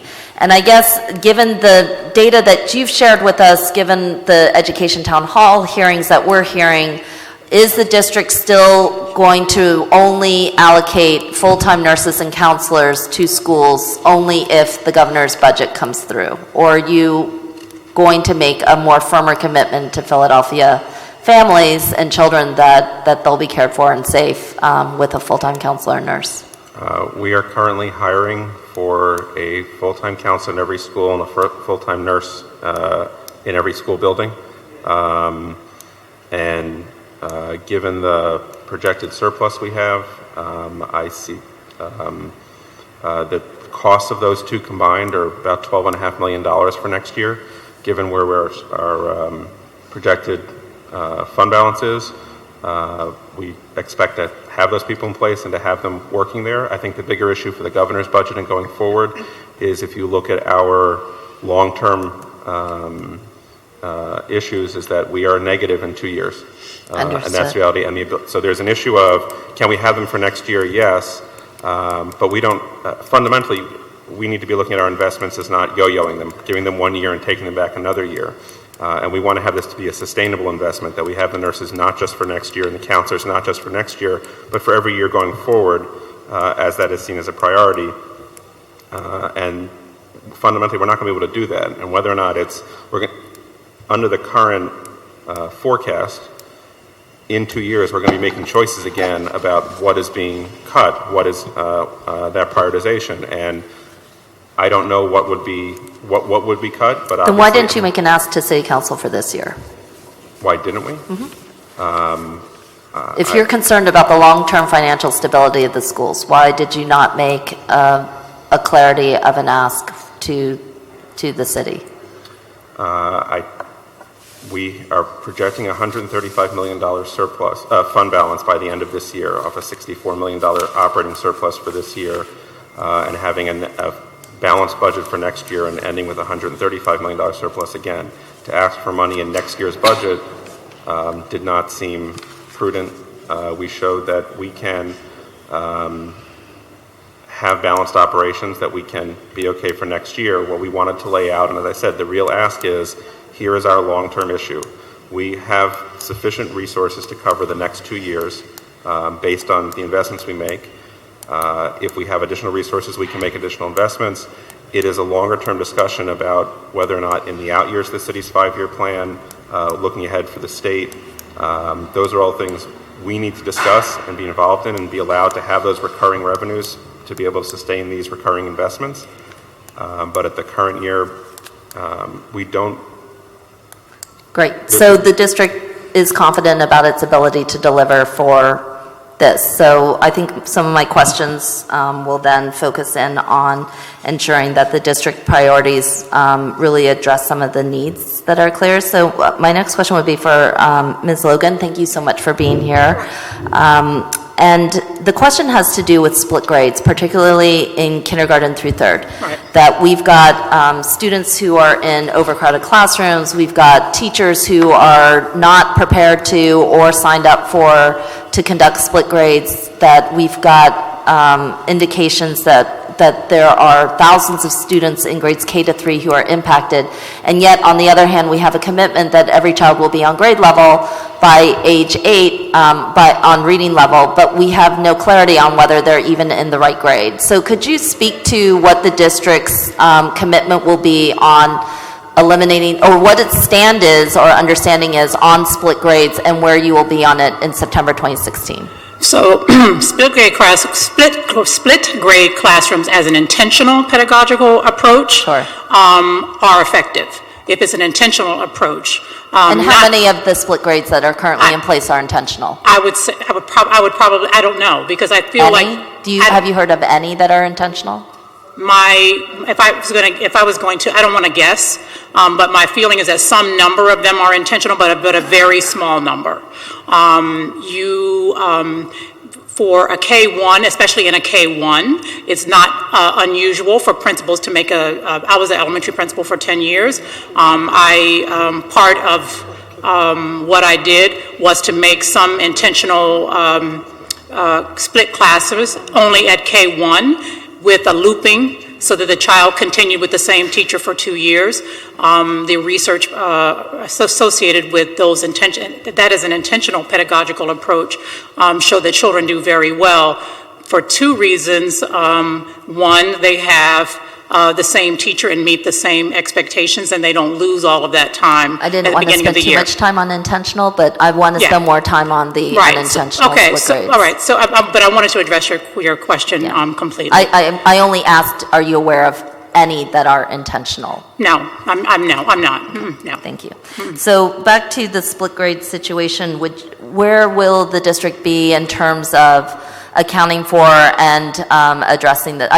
So we received Title II funds to address split grades, and we allocated the maximum amount for next year, so that I think it was 74 positions for next year, so that we can eliminate as many split grades as possible.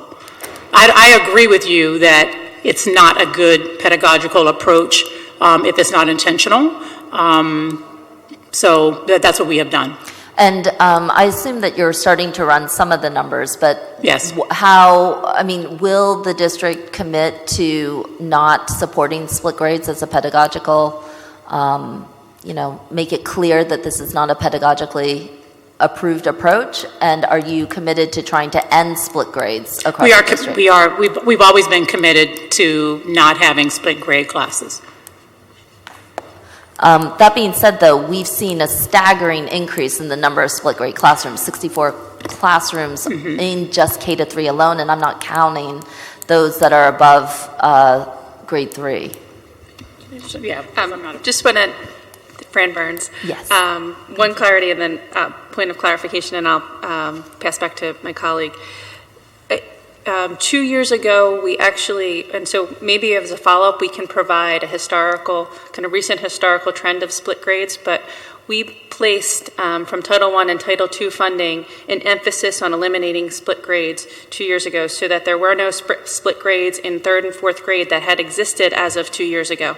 So I just want to ask the ability to come back with, provide information on each year, and just, my understanding is, for the point of clarification, is that we actually have not been increasing in the number of split grades as few as the past few years. In fact, we have been declining the number of split grades. Up until the last 2 years. Is that right? Is that what you were saying, Ms. Burns? No, I was saying 2 fiscal years ago, we, to Charles' point, we increased the investment in Title I and Title II funding to reduce the number of split grades. So we have, in fact, reduced the number of split grades in recent kind of history, so to speak, from eliminating split grades and completion in third and fourth grade. And also, so I asked the ability to provide that data over time. Yes, no doubt. Although, obviously, as many of us know, that, the third and fourth grade is an important time period, but also K-3 is really the range that we're looking at, because the district has made and committed to such an articulated vision for literacy investments for every child being on grade level by age 8. And that seems almost impossible to do when children aren't actually in their grade. So the question is really not just to look at individual grades, but to see where the district will be on a commitment to K-3 primary years learning around the split grades, and that 64 classrooms is still a huge number when we only have 149 elementary schools. It is a very large number, and I also want to give our teachers some credit, because our primary teachers are very gifted, especially though around early literacy, and those teachers who know what they're doing are able to provide programming, although we all, I think it's agreed here in this chamber, that having students, second graders in a pure second grade class and third graders in a pure third grade class is the best option. So we can take a look at that the district's goal is to end split grades, at least in the K-3, by September 2016? I would say so. Okay. So, Ms. Logan, the other, I know that we had a lot of conversation about Naviance and Tech Refresh and other materials, but one of the things that a number of parents have done with the state Department of Education is to file numerous complaints with the state about the fact that the school district is not meeting its obligations according to the state code. That the state code for public schools in the Commonwealth of Pennsylvania dictates a series of commitments, which includes art, music, dance, and theater for every child in every single grade in the primary years, that all those experiences and curricular requirements are required in the middle and high school years, that we've got a commitment for 2 foreign languages in every single high school, at least one in a 4-year sequence. We've got commitments to science, library, skills access, and a whole host of other things. And in our education town halls, and in the 800 complaint filings filed by parents across this district over the last several years, we've shown clear indication, and I think that Karen Lynch, when last she was here, admitted that the district is not fulfilling some of its code mandates, including gifted education and other areas. There's not a lot of clarity about which high schools are offering foreign language. We know for a fact that Bartram High School was very public about losing its music teacher. That did not get addressed in September of 2016. We were out at Edison High School and listened to a 12th grade student at Edison talk about how he had a 12th grade English teacher in September. She left in October. Someone came back in October. That individual left in November. And that there has not been a 12th grade English teacher at Edison High School for these young students since November, and that the principal occasionally fills in.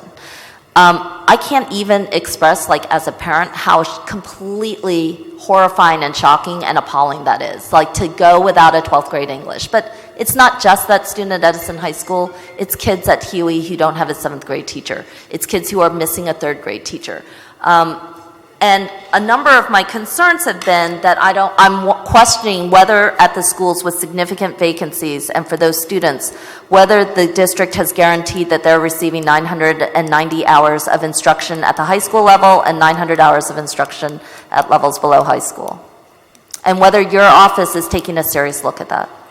Yes, we are. One of the things that we are doing, and it's not going to completely ameliorate it, but is to offer some additional summer programming for students, with priority given to students in schools that had significant vacancies.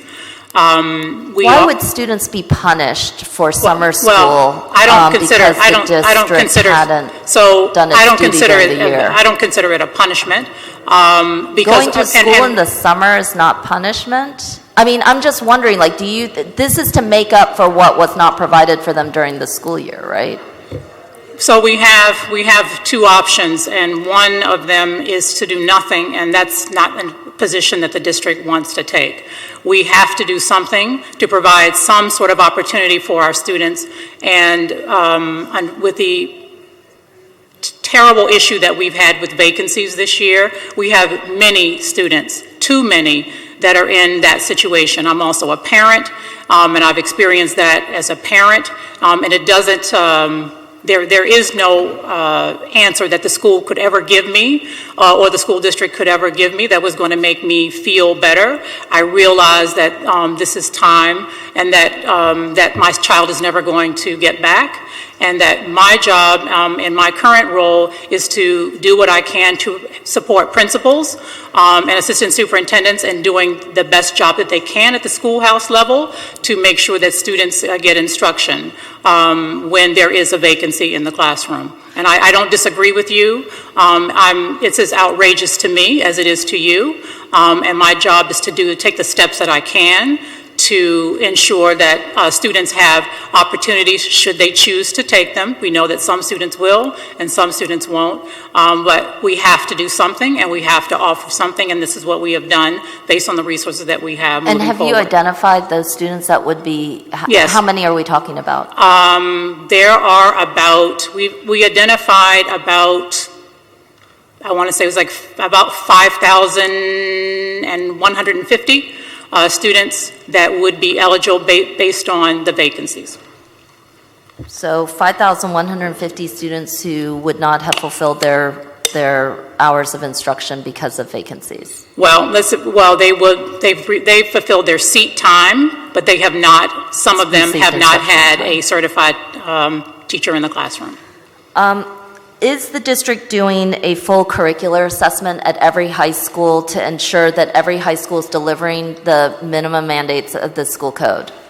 Absolutely. So one of the things that we put place in the budget for next year is an executive director for high schools, because as Mr. Munson spoke earlier, and our chair Neff, that with the decrease of personnel at central office, this has been something, the monitoring of these kinds of things has not been as robust as we would like it to be. And so one of the first obligations of this person is to do that. But in advance of that person coming on board, we have done some of it in conjunction with our assistant superintendents and added additional resources. So an example I can give you is at our international baccalaureate schools, where the need for foreign language, I'm a former foreign language and ESOL teacher. So the need for foreign language is even more critical, because in order for students to earn the IB diploma, they have to demonstrate proficiency in the language. We added additional FTE so that students, to ensure that all of those schools have the 4-year sequence in at least 2 languages. And could the district later, not now, but provide us with the breakdown of all the needs within each high school for what it would take for staffing to restore the district to meet the mandates of the school code? Yes, we should be able to do that. It would take us a while to do that, because we're going to be engaging in that over the next few months. But we certainly know anecdotally pretty much where that is existing in pretty much every high school in the district. Thank you very much. I had just one more question, and just, again, I appreciate your being here. I really wanted to have the academic office here. I know this is not easy, but just, expressing once again just deep shock and sadness for those 5,000 kids who lost an entire year that we can count of in terms of not having a teacher there, and what it means to, I know that it was important for the district. I'm glad that you counted them. I'm glad that you're going to remediate, but we can't be here next year and saying that we had thousands of kids who lost an entire year without 900 hours of instruction. I mean, it's so staggering that it's hard to imagine. So, I'm just incredibly sad about all of that, but more determined to ensure that this doesn't happen next year. Thank you. I agree with you. It keeps me up at night thinking about students, especially students in the primary grade, all students, but especially students in the primary grades where they are building their skills for the future. And we are going to work as hard as we can to make sure. I mean, it's not my shop, but we're one team, and filling all of the vacancies is something that is a focus and a priority for all of us. So my last question really does want to pivot back to supports for English language learners and special education students. Excuse me, Madam Chair, before you move on to that, because I had something around the teacher vacancy real quick. Yes, absolutely. Okay. As long as we're on that train of thought, I want to know, particularly around seniors where they were long-term substitutes, what are we doing to make sure people can still graduate, and is there any supports for kids making up that academic ground? I would hate to see a situation where a senior fails because he's had a long-term substitute, particularly like in science and some of the requirements. So what is it that we're doing? Yeah, the long-term substitutes are certified. The issue is where students have had daily subs. So there are two, as we work with assistant superintendents, quite frankly, and the principals to ensure that those students are have an opportunity to learn with another teacher. So, for example, some teachers are working, giving up their prep. I mean, I know some of them are compensated, but oftentimes some choose not to be, to make sure that students are educated. In several schools, FLC, I think the councilwoman mentioned Edison High School as well. We have administrators who are stepping in to make sure that those students have instruction. If they, have area of expertise, they are teaching in their area of certification.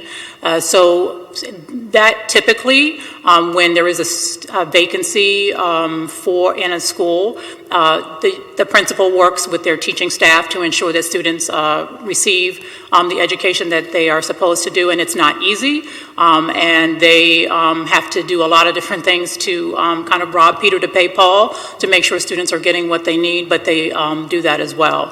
For seniors who are credit short, there we have credit recovery, obviously, so they can graduate in August. But those are two separate issues. Okay, I just want to make sure that we're paying close attention to it. I don't want to be in June getting a call from a parent that their kid is not graduating because they didn't have a had teacher. long-term substitute. So to the extent that we're making sure and we're looking back at all of that, that would be very important. And one of the things we can do, Councilwoman Quiñones Sanchez, is to make sure to monitor that with our principals, probably starting when I get back, because that's an excellent point. Okay, thank you. Go ahead. Yes, and just for the public to know that we'll try to move into public comment relatively quickly, hopefully by 12:30. So I'm trying to move through my last question very quickly.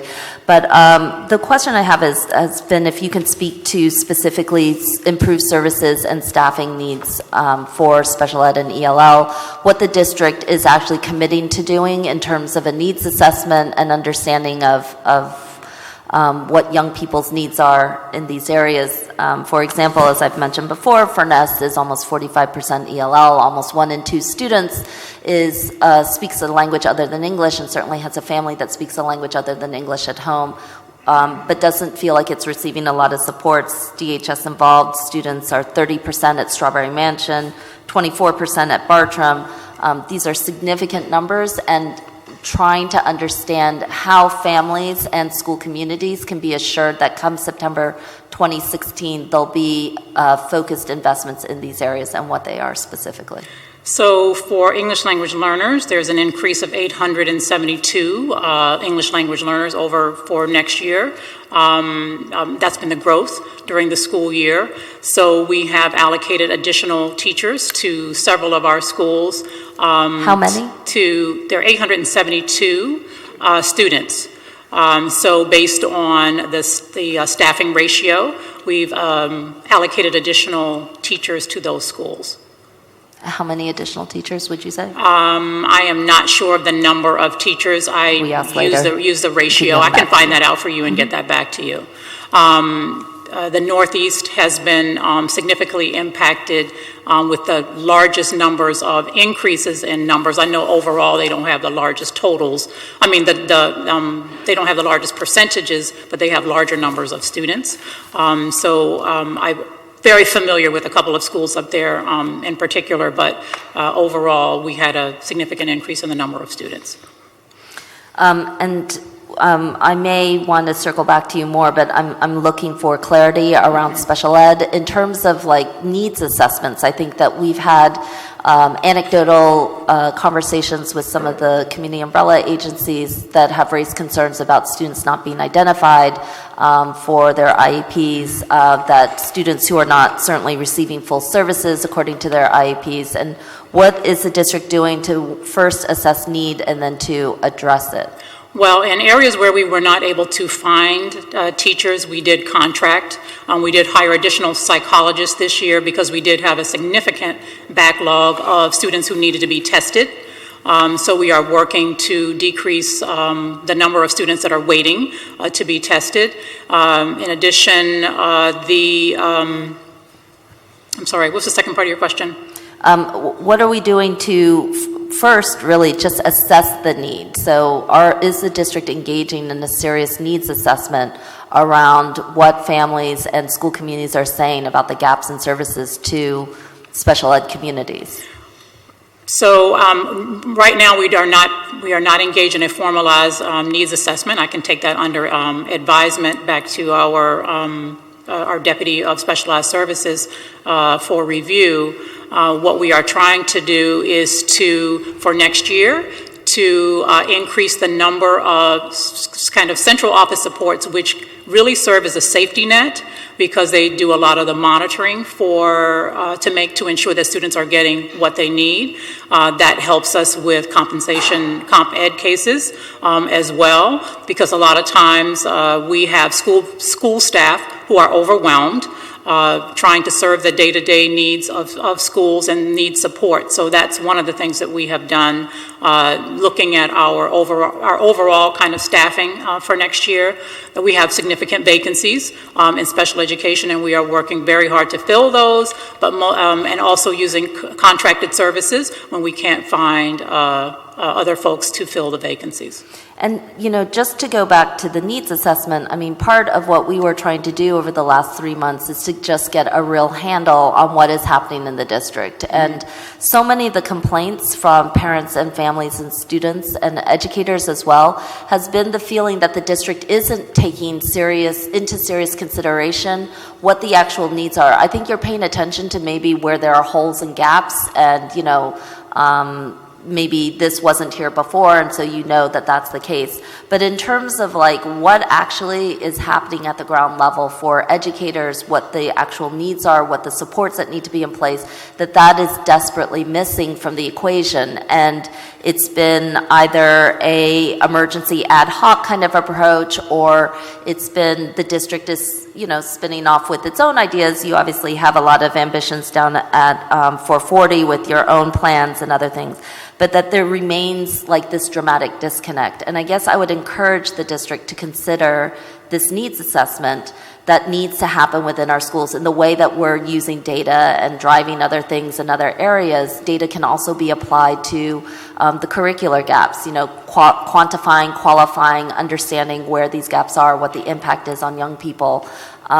So to address that, we actually have engaged with through some philanthropic interest in our, looking at our curriculum as one of the things that I asked for when I came on board in November, was to look at our curriculum, because we have some thoughts about how good we think it is, and I felt we needed some outside eyes to help us look at it and to adjust it, improve it in areas where it needed to be improved in, and then especially around supporting and scaffolding for our students with special needs, to really fill in those gaps, because when you look at how it was created and who created it, some of the folks who probably should have been at the table were there in not consistently. So that is something that we are engaged in with a partner who's going to be looking at it over the summer with us, and then making some recommendations to us moving forward. In addition, we're working, especially in mathematics, with one of our partners to improve our curriculum in mathematics. When we think about STEM, we hear a lot about STEM, and we leave out the math, which is fundamental. Rebuilding our math office, which actually, quite frankly, does not exist. There's one curriculum specialist for 137,000 students in mathematics, and that's unacceptable. So having the supports for schools around mathematics, which should be equal to reading, has not existed, and so we're doing that moving forward as well. Thank you. And, just for clarity, that community engagement processes are also part of a needs assessment, that it's not just one directional. We will be, or I will be, circling back to the district to gain a little bit more clarity about specific investments that will be concentrated on ELL students, and on special education. Would like specific attention to speech therapy as well, which has been a sore point. And then, we'll also ask the district to provide some mapping of those 5,150 students who will have to go to summer school, and whether they're concentrated in particular schools or areas, so that we can ensure that those families and communities get tremendous amounts of support, as do those young people who never really deserve that. We actually already did that, so we can make sure that we make it available to you. So we did that as a part of the planning process regionally, to see where we really had the gaps. And as is probably not a surprise to you, it's in some of our communities that already have many of the most challenges are the areas where we've had the most vacancies and have the most students that are impacted by the vacancy issue this year. I did want to talk about, because of for English language learners, I did want to talk a little bit about our newcomer program at FLC, and how we are working to reinforce that. Actually, they had a good year, which is great, and we're excited about that. But to reinforce, support, and provide a bit more innovation for those students, especially around not remaining as a part of the cohort once they've demonstrated proficiency, that it's not time-bound, that it's bound by student competency, and to ensure that students who have niche areas, although they may be English language learners and have other heritage languages, that they move into classes, especially around mathematics, because we're finding that many of our students are can do a lot more to make sure that those students are cycled out of those programs and have an opportunity for advanced programming as early as possible. Thank you. Yes. I wanted to add to that point, because it's a question I've asked for ever since I've been in council. At some point, as part of Action 3 or whatever other plan we come up with, we'd really like to see the district articulate what its plan is around English language learners and what our bilingual program is. I go to schools and different principals are doing different things, and at some point we need to have a policy. Right. And we need to support it, and we need to be somewhat consistent. And the goal shouldn't just be about putting kids into the mainstream. It really should be around proficiency in both languages. Agreed. So the 5 programs that are in Central East Philadelphia for the 17-18 school year because if you look at the ecosystem in that area, there are several charter schools that also have bilingual programs that are robust and have a lot of interest from the community. So looking at where our needs are and expanding two of those schools to citywide opportunities, obviously students who live in the catchment, to expand what bilingual and that we are currently, our stance is dual language opportunities are for not just students who are in a particular sector of the city, but for students all over the city to realize the value and importance of being second language speakers and being biliterate. So that's a part of our stance moving forward. We've already started the internal talks around that. The two principals who volunteered are very interested in that, are starting to plan for that for the 17-18 school year. In addition, we had one additional school that was added this year, and we have another school that expressed interest, and part of our stance is for it not just to be a decision that is driven by the principal, but is driven by the entire community, with the entire community making a commitment to the dual language, having a dual language program at their school. So parents who are not the heritage language speakers are also making the commitment to learn the second language along with the school staff and the principal. So we'll take some final comments from colleagues. Did you have any others? Yeah, I just wanted to add, because Yuri had mentioned that, when there was... I think it's Ori Monson. Ori. I'm sorry. Did I say Yuri? When there was an additional amount of $7.8 million that was recently released, and that the process was it was $60 per student. That's a perfect example when I talk about a student weighted formula. That was a perfect opportunity for the administration to say, where is it that we have schools that are failing? So just caught it and make sure. So, all right, great. The chair recognizes Councilman Johnson. All right, thank you very much. So I'm going to be brief so we can have an opportunity for public testimony. Just going back to the substitute contract, because I was able to get figures regarding the schools in my district that are specifically unfulfilled. Watching motivation is 87%. Watching regular high school is 41%, and Patterson is 90%. And so, obviously, it's going to be an issue that I'm going to focus on moving forward. But in terms of the contract, so how are we dealing with the contract moving forward? I think I asked a whole lot of questions and I did a whole lot of talking. But, I mean, we moving forward, we canceling it. What's going to be the status of it? When the school district comes in front of City Council for the May budget hearing, we will have a definitive answer there. Thank you very much. So, another hot item issue that I have to deal with as a council person, well, two of them. One, I just want to get an idea on how are we going about the recruitment of African American males for the Philadelphia School District. Is there a plan? Do you have an idea what the ratio of African American male teachers are in the school district? I know I was invited to a roundtable discussion a couple weeks ago where some young men wanted me to come and listen, but I do know, for better or for worse, under Dr. Ackerman, it was actually a plan, a strategic plan to up African American male teachers inside the Philadelphia School District, and also, for better or worse, she also had a plan to follow up on what Councilman O talked about and to look at the redistribution of resources throughout the city of Philadelphia schools equally, meaning I was invited to go speak at a graduation for the Department of Corrections. And I think the school was either Lincoln or Northeast High School.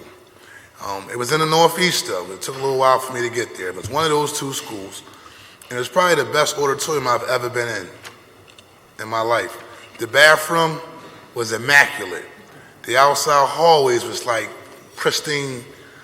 And when I walk into Bartram, when I walk into South Philadelphia High School, it's just not the same. And so Councilman O struck a chord when he made that comment about how do we go about making sure there's equal distribution. Because I know a lot of schools that are doing well in my district are a result of the development and gentrification that's taking place in the area. So new residents, they wind up adopting the schools, and as a result, there's a certain level of advocacy, I guess, in terms of how they approach trying to get support for the school. So, one is their plan to aggressively go after the recruitment of African American male students, and then two, you're talking about closing 3 schools annually from FY 18. So what's the total number of schools? And then I'm in litigation right now with the district because Smith School was a school that it's in my district. It's in a highly gentrified neighborhood, and the neighbors said, we want to keep a school here because I don't think, I want the school district to take in consideration that the history about neighborhood schools. And so a kid that lives at 18th and that lives at 19th and Wharton, that goes to Smith School, he probably can have problems going to that school at 16th and Wharton. And I know some of this is business decisions because at the end of the day, if you have a school that's underutilized, that's a heavy burden in terms of financial resources on your end. But at the same time, we don't want to put young people at risk from going from one neighborhood to another neighborhood. So I just want to get an idea, what's the total number of schools? Because it says 3 schools annually, and then how you're going about picking those particular schools. Because right now I'm at a point where we're going to research actually signing off on if the school district, like if you want a school to sell a school, what's our leverage as council people to sign off on them? Because I mean, some neighborhoods, it might be okay to build condominiums, and that might be great because it might be needed in that area. But I have areas in my district that's highly gentrified, and developers, they coming in licking their chops to build this, turn the school into and the next thing you know, the school doesn't even look like the reflection of the long-term residents that live inside the area. And so those are like my 2 hot button issues I'm dealing with right now. The closure of schools, what do you think of the total are going to be? What's your criteria for closing down the schools? And is there a plan to specifically go after African American recruitment, the recruitment of African American male teachers?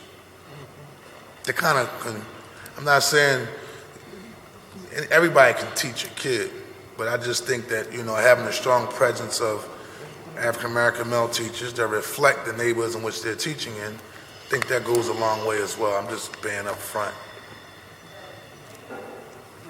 So who all going to start first? I think everybody looking like, Uri, the look on your face is like, Do you want to start there? The school closing. Fran Burns. Hey, Fran. Hi. So we have, when we've looked at, there's been a couple of kind of processes in terms of school closures. There was what would be considered a pretty massive school closure of 21st schools, which took into consideration the condition of the facility, the utilization of the facility, and was was really the product of a prior administration facility master planning program. And our Director of Capital Programs, Danielle Floyd, testified last week that that was largely driven by enrollment, utilization, in terms of that discussion around school closure. In terms of criteria moving forward, the sort of emergence of also, in addition to enrollment, utilization, is the school performance. And with the notion that we want all children to have a high quality school, great neighborhood school close to where they live. So that's been clearly a goal that we've talked about also in terms of equity. And we heard a little bit about that today in terms of the student weighted formula funding, about further ways to get to equity. But we will, again, in terms of really keeping an eye on a great school in every great neighborhood school, that will be sort of our foundation. And we want children to be in high quality schools. So those will be strong criteria in terms of moving forward. In you had a question around the closure of schools and what we've done. So we had, with the closure of 24 schools, we had at the time put together a decommissioning plan of those buildings, meaning how do we protect the building and ensure its, how do we protect from vandalism, squatters, break-ins. Frankly, we've had some theft within our buildings. And then it was a very public process of putting our schools up for sale. And the use of the schools, we left to the zoning process. So we've basically said we're putting our schools up for sale. We are trying to get the highest and best price. We are having the properties appraised. We believe the market's driving the price in terms of what we're selling the properties for. And in the end, the ability to reuse those properties after the sale will be monitored and guided by the zoning of the property and any potential future zoning changes. Thank you. And just part two of the question is strategy for the recruitment of African-American male teachers. Or if there isn't one, yeah. then... So our Chief Talent Officer is getting that information for me now, and I don't have it. I can follow it up for you. Thank you, Frank. Sure. Can I respond a little bit about vacancies? Sure. Because the vacancies have been a significant theme today because of the multiple impacts it has. I think as a district, we welcome any support we can get in terms of figuring out how to attract and keep good teachers. The issue of there are certain subject areas where we don't have teachers that it's either national or state shortage. Special education is a prime example, particularly at the secondary level. And I think to your point, and so I think we as a district need to come up with some creative ways, as we may have in the past, to attract and keep good teachers and to identify early on if we want teachers to look like our students, which we do. What can we do, maybe even at the high school level, to start working to, and I know that's a longer term solution, but I think that we're at a point where we cannot, it's not that the district does not want to fill these vacancies, it's where are the people to fill them, and how do we convince people that teaching in the school district of Philadelphia is something that they want to do. So if you have some great ideas, we'd love to hear them. I'm going to give you my one idea and I'm going to wrap up. Figure out a way to pay teachers more, right? I think that would be a start in terms of being competitive as it relates to the surrounding school districts that would want to say, I want to come here. Two, if you're selling these buildings, I would lease the buildings out, right? I wouldn't just sell the building. I would keep the building as an asset, right? Figure out how you do a public-private partnership and do similar to what Penn does. Maybe as a part of working for the district, you'll invest in a public-private partnership where you can get a down payment on your first home in a certain area, in a certain neighborhood. That's just maybe thinking outside the box to give people a reason to say, okay, you know what? If I am going to take a pay decrease, but here's the upside, the home that I'm going to purchase is an investment for me and my family, for me to come to the city of Philadelphia. But I'm going to wrap up on that. But those are two things I want to stay on top of. And thank you very much for your time. Thank you, Councilman Johnson. The chair recognizes Councilwoman Blackwell for some concluding comments. Thank you. And I apologize for missing so much of the hearing. I was with the mayor and the president of council at a school. But I wanted to comment with regard to Concerned Black Men, an organization that's been around, Germantown-based, not from my area, for many years, maybe 20. And I know that they were involved in charter schools because charter schools were allowing people to work, and they allowed them so much time before they got their degrees, and they worked in their career areas in schools. So, you know, there are issues and programs that have been around for a while, and that's an organization you can contact. And with regard to the closing of schools, it's not true that they're talking about closing 3 per district, is it? If need be. 3 per year, citywide. Well, let me say that I hope that the district will respond to the chair about where they are, and that, you know, the criteria, it seems to me, should be chosen carefully, because you have areas where schools have already been closed, and you shouldn't have an area without a high school or a middle school, as it may be, or K to 8, because it's already been closed. Like we're having a hard time in Southwest. It's a low-income area, and that's why it was so nice to hear a positive story about a Mitchell School in the paper Sunday. But that area needs a lot of help. We're trying to work hard on the business corridor, hard on the residential corridor, and to keep closing schools there, it makes it just impossible to have the area turn around. Thank you. Thank you, Madam Chair. Thank you so much, Councilwoman Blackwell.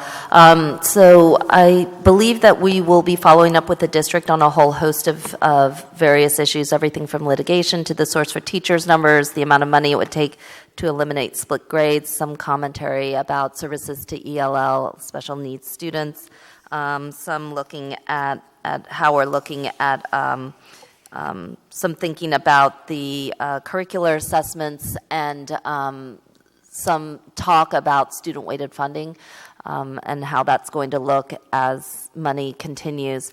But I will join with my colleagues and say that, per your suggestion, Commissioner Neff, that the district has a serious issue before it in terms of how we're looking at teachers. I don't think that there's a surprise that we have as many teacher vacancies as we've had, given the chaos in the district, and to some extent, a lot of rhetoric that's come out of the SRC in particular, that has been sharp and unforgiving and punitive, frankly.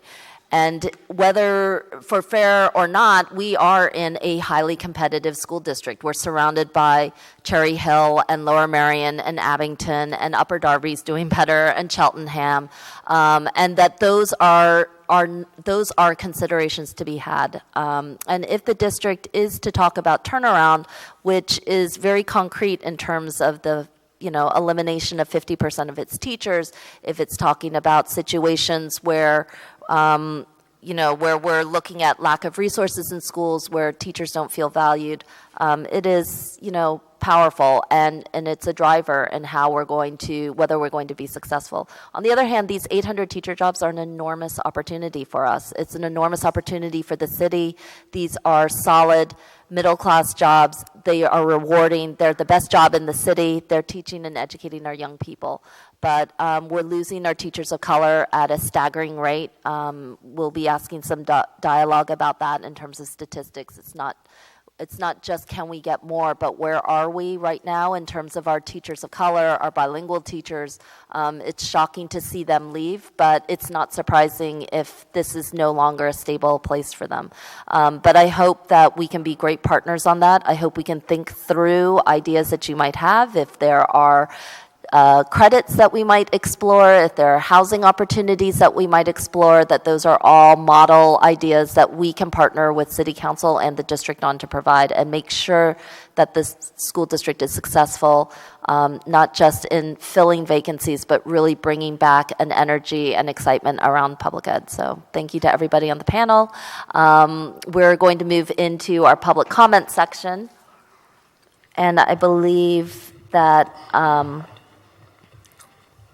our clerk will read the names of people who are here for public testimony. Thank you. Rosalinda Harris and Yves Marie Desir. Come on up. Yes.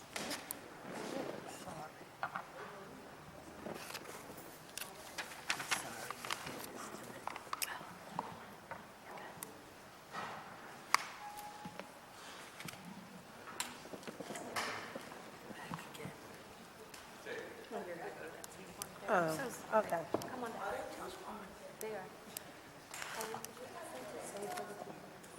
Oh, if it's possible for the district to stay and hear just the two parents who came in to testify, that would be great. I think that they have valuable things that are worth hearing. Thanks. Hi, good afternoon and welcome. If you could just take a seat over there. Yep, over there. Thank you for coming. And if you could take a seat and if you could give your name, if you could state your name for the record. Hello. My name is Rosalinda Harris. I have a 12-year-old at Blaine Elementary. I see everyone is leaving that I wanted to direct everything to. I'm a parent of a special needs child that go to Blaine. And they talk in reference to how they're trying to get full-time nurses and the counselors back in the school, but it still ain't no guarantee. It's a lot of, I feel real disrespected that they just Could got I up let and you know run. that all the officers Yes, are that right there are behind additional you? people Yes, behind all you. the people from the But- SRC, they're right there. Okay, but all the topics that was discussed today, they go public record. We expected a lot of people to be here today, and we get here and there's no one basically from the public here. So we can only speak on what go on in our neighborhoods. All the buildings are being sold, and when they talk about this 5-year plan, some of our kids are not even going to see this 5-year plan. They're either going to graduate and they're going to be robbed of their education that they're receiving now. The kids are not getting certain curriculums, such as I heard her speaking on, I can't remember everyone's name, so no disrespect. She's speaking on foreign language. Can we get the English down pat first? And the handwriting down pat first. Basic math down pat first. School nursing is very important, and being as though that is a topic that just breezes right on by in these conversations, my son is missing the whole left side of his heart. There hasn't been a full-time nurse in that school since he attended there, but I get reassurance that he's going to be okay. I had to quit work because of his illness at one time before I took sick myself. It's the little things that matter right now versus, like, I know y'all in here today, y'all talked about a lot of numbers as far as the money, how it's dished out and stuff, and being as though y'all want to dish it out evenly, that's what's being asked, but it's not happening that way. And I think everyone that sat up there at that panel today, because y'all touched on almost everything that we get up here and we forget to talk about when y'all give us the mic to speak. But it's a whole lot that's going on in our communities, and we don't get reached out to. Like the schools that are closed, they got for sale signs on them, so they make us feel like, okay, they're going to they close the schools down to sell them to the highest developer, and then the schools that are still open, they're struggling. And then we come in here today to hear y'all got a 5-year plan. What about the plan today to try to keep the schools up and running for the kids to get to where they need to be? I don't understand how someone can say the 9th grade was the most important grade when it's K through 3 that is the most important, because if they don't get it then, they're not going to get it after that, going towards high school or middle school. And I grew up in Virginia, so this is completely new to me, and so I'm kind of like investigating it. Like the teachers that do come into the schools, they stay long enough to say, okay, I've got this in my background. They go into the highest schools that's paying the highest amount of money. That's from experience, from being here in Philadelphia and watching what's going on. Like today, everything y'all asked from them, I didn't feel like they gave complete answers on this 5-year plan that they're trying to develop. It's not set in stone that that's what's going to take place. If all the meetings that I attend is always about presenting something, no resolutions at all. So with that being said, where does that leave our kids in their future if y'all got a 5-year-old plan? And I'm telling you today that I have a 12-year-old that is going, in 5 years, he'd be 17. 17, right now where he's at in school, I don't feel as though he's getting the proper education that he needs for his disability. The school district itself does not work with Children's Hospital of Philadelphia or any of the other surrounding hospitals that have extra help out there for the kids. If I take a paper for special needs in speech that I done took out my day and took him down to CHOP for an hour speech or whatever, and they recommend that he needs it, I take it back to the school district and it's returned back to me saying that he don't need it because there's no funding to back what someone that does this every day says, because they don't allow them to do their job based on the funding that's available. So where does that leave us?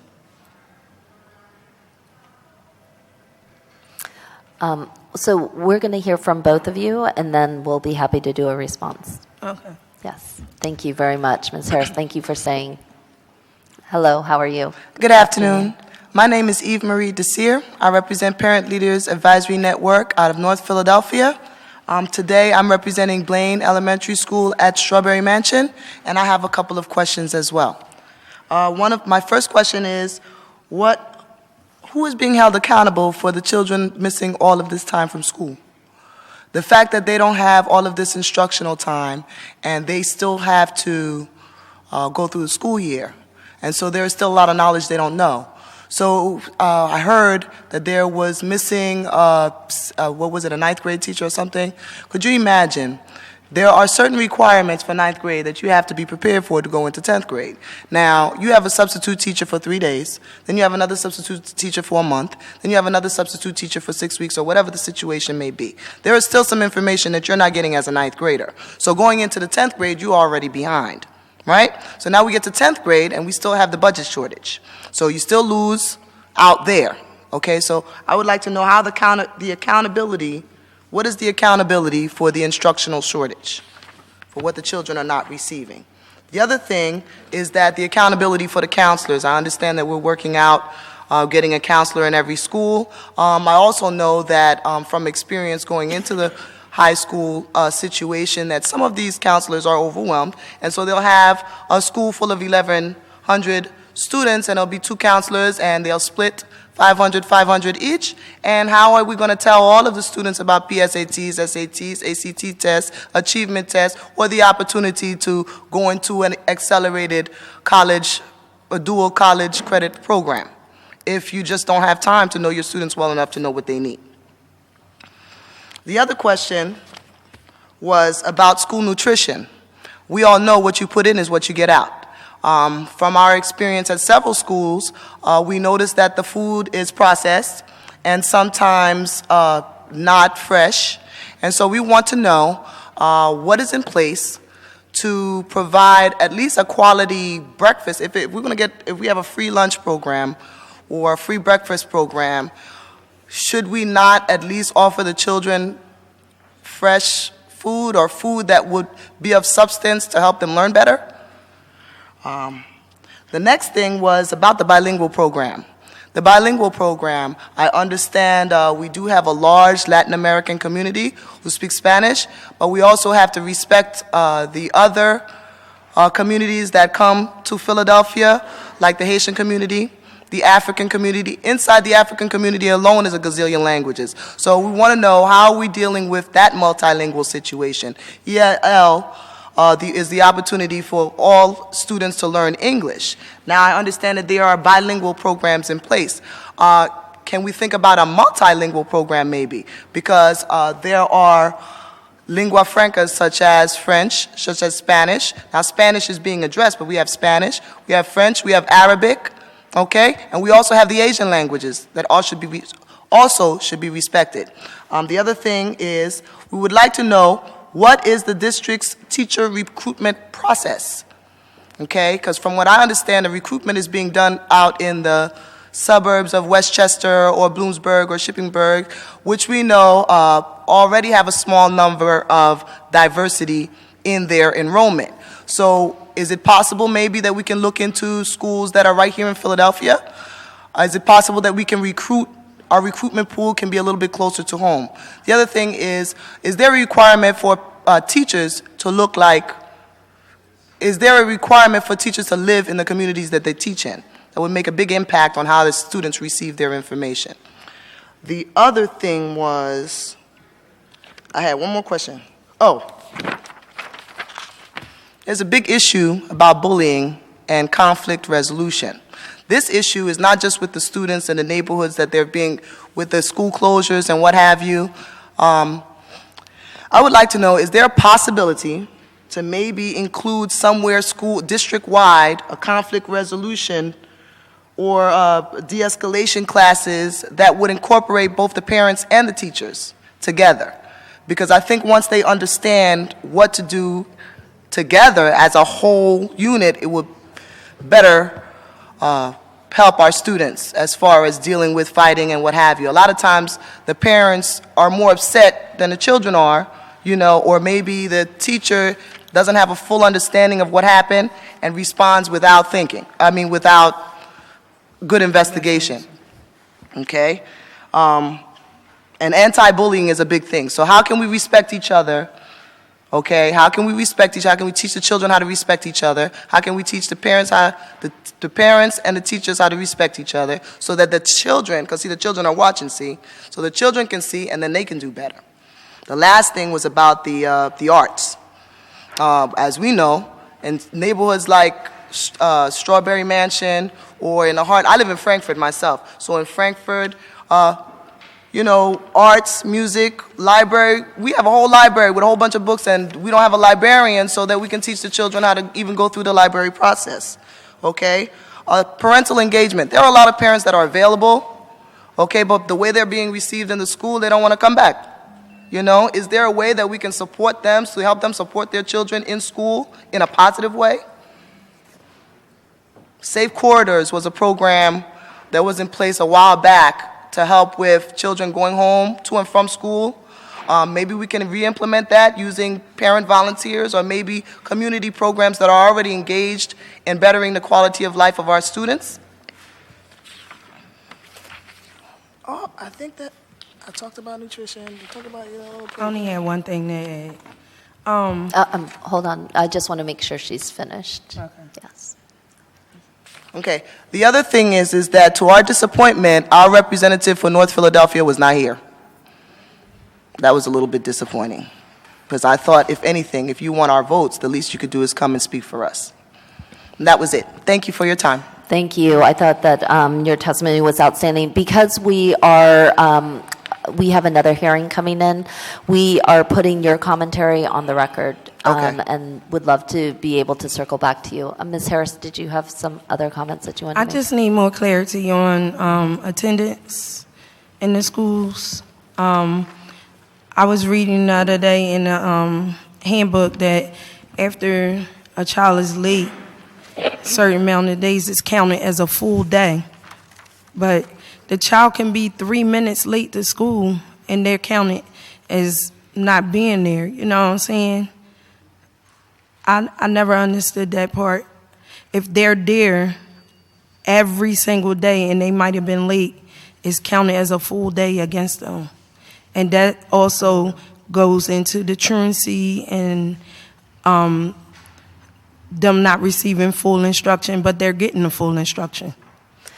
Ms. Harris, there's actually representatives from the school district who are here who could maybe bring some clarity to that issue, but I think that's important to make sure that that's an accurate situation, Okay. so that we can get some clarity on that. Okay. Thank you very much to both of you for your testimony. I really appreciate it. Thank you for being here for this whole time. And I really appreciated your summaries of what you heard in particular. I thought they were very important and concise. And council, this city council especially, the committees on children and youth and education in particular, are committed to being partners with parents to ensure that your concerns and issues are at the forefront as we work with the school district. So thank you both very much. Thank you. I thought you were very thorough, along with every representative that spoke today. I thought was very, very thorough. That was where I was able to pull what I wanted to say out of. So I thank you. That's all I can you. say is just thank you. Thank you. Thank you very Thank you. much. Thank you both very much. Is there anyone else who is here to testify? Seeing no one else here to testify on the resolution, this concludes the business of the Joint Committees on Children and Youth and Education for today. The public hearing on resolution number 160049 is recessed to the call of the chair. We will be continuing these conversations.